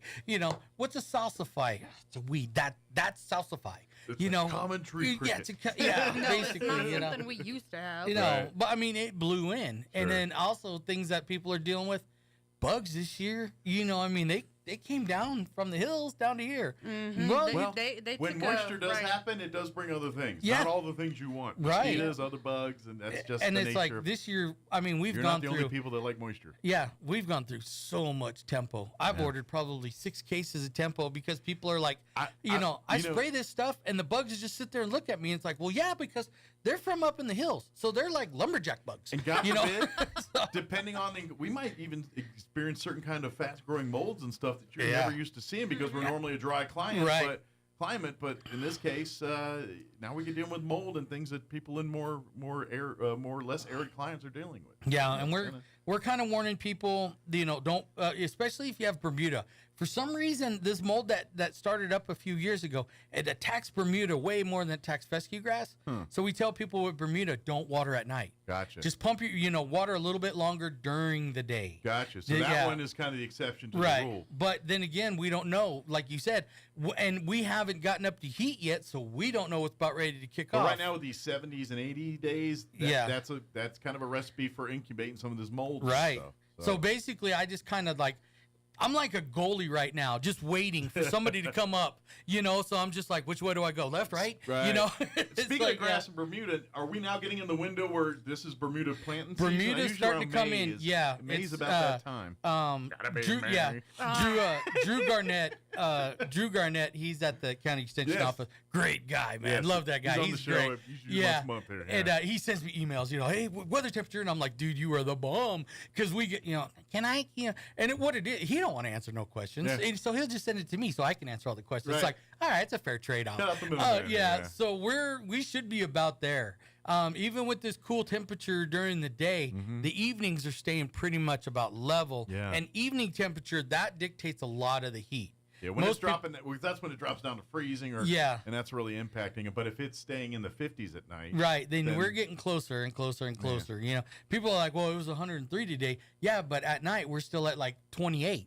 So that ground temperature really is not coming up that much. Yeah, you know? basically, when you see the steady 50s, that's when you know when all right, things are getting good. Yeah, and it's planing out like now. Overnight lows are 50. Yeah, that's when it's starting to right. So I mean, you still can plant fescue, you still can plant rye. But yeah, Bermuda you're right there on the cusp right now. I mean, it's just I knew almost May was there. around that time for Bermuda. If you're a Bermuda guy.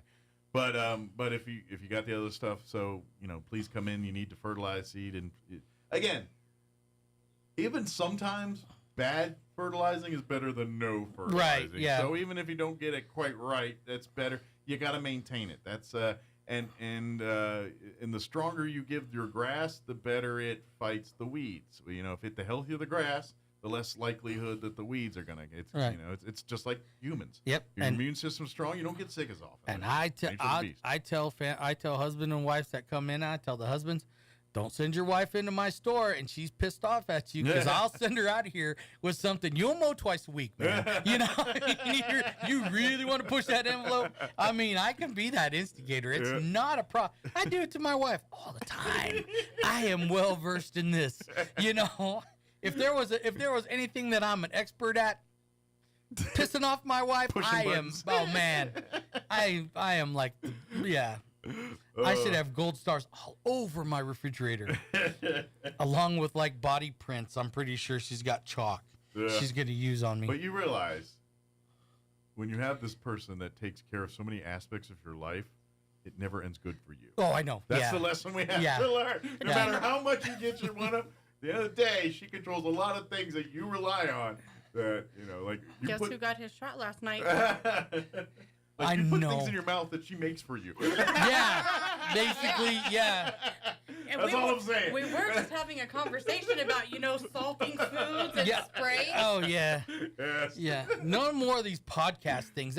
I'm done with it. Yeah, and she got me my shot last night. I'm right in the middle of the game. She steps in front, and I'm like, move the gate, and then wham, and I was like, oh, crap. And she nailed me. She deals with dogs all day. She's putting all your stuff in cheese and peanut butter. Yeah, basically, yeah. Bread or cheese. Yeah. If I get handed a cheese ball, I'm like the dog. I swirl it around a little bit. I feel for the hard thing. Spit it out. Like she's like drops her phone. She knows you're gonna bend over. A shot is coming. Yeah, basically, yeah.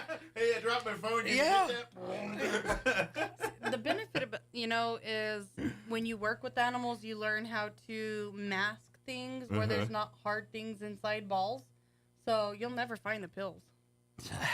What? It doesn't matter anyway. You had 7 pills this morning, David. Yeah, I know it. Yeah. I'm like, yeah, she yelled at me yesterday. Did you take your pills? No.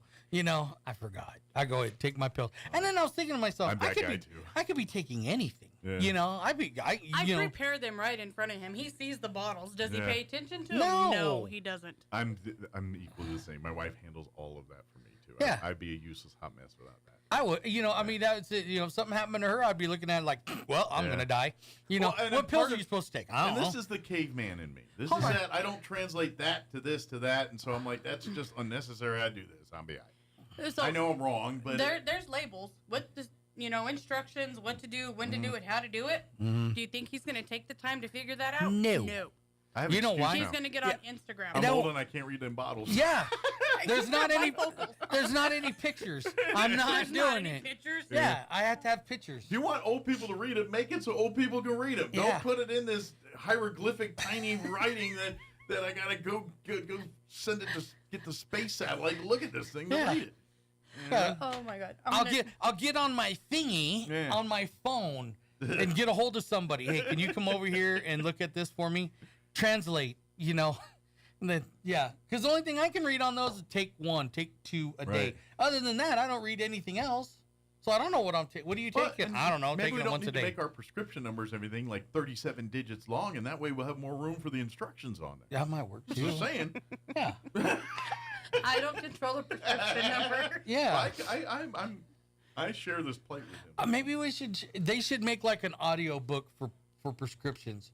Like you could just scan it on your phone and it'll tell you what it is. Or like like those dumb toys, like the red button when you push it, it says something. Maybe you put that on the pill bottle. Yeah. And you push it. Take 3 as necessary each day as subscribed or This whatever. is basically what you're telling me is I need to label the top of your bottles 1 through 10, and on audio be like, bottle number 1, take in the morning, 1 time a day only. Bottle number 2. No, because then you could screw me up and put 1 on 5 and 5 on 2. Yeah, I could. And then then the next thing you know, I'm growing a thumb out of my forehead. Well, you're not supposed to take that with that. Oh, yeah. But for someone trying to read it, that'd be helpful. Yeah. Just put it on there. Yeah, Just it for would the be. first time. They should make audio bottles. Yeah. That would work. Beep. What's this for? Because you're fat. Okay. If Timu's cranking out 20 of these things that do a thing, can't we put them on a bottle? You're causing my ECG machine to go off. Ooh, Oh, is the blood pressure going up? Uh-oh. Only my one goal I have reached. She was telling somebody that I had low blood pressure because before I married you, and now I got high blood pressure. I'm like, yes. My blood pressure was low. Now no more. We'll work harder to get it even higher. Yeah, that's right. I'm sure that's what he wakes up every morning thinking, how high can I get it today? Oh, I just trying to get her to count to 10.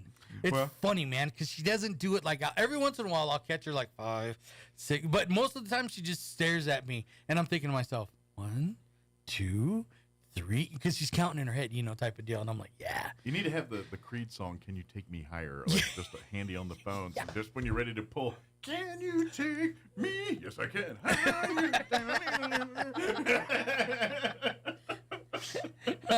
Remember the bottle that talked to you?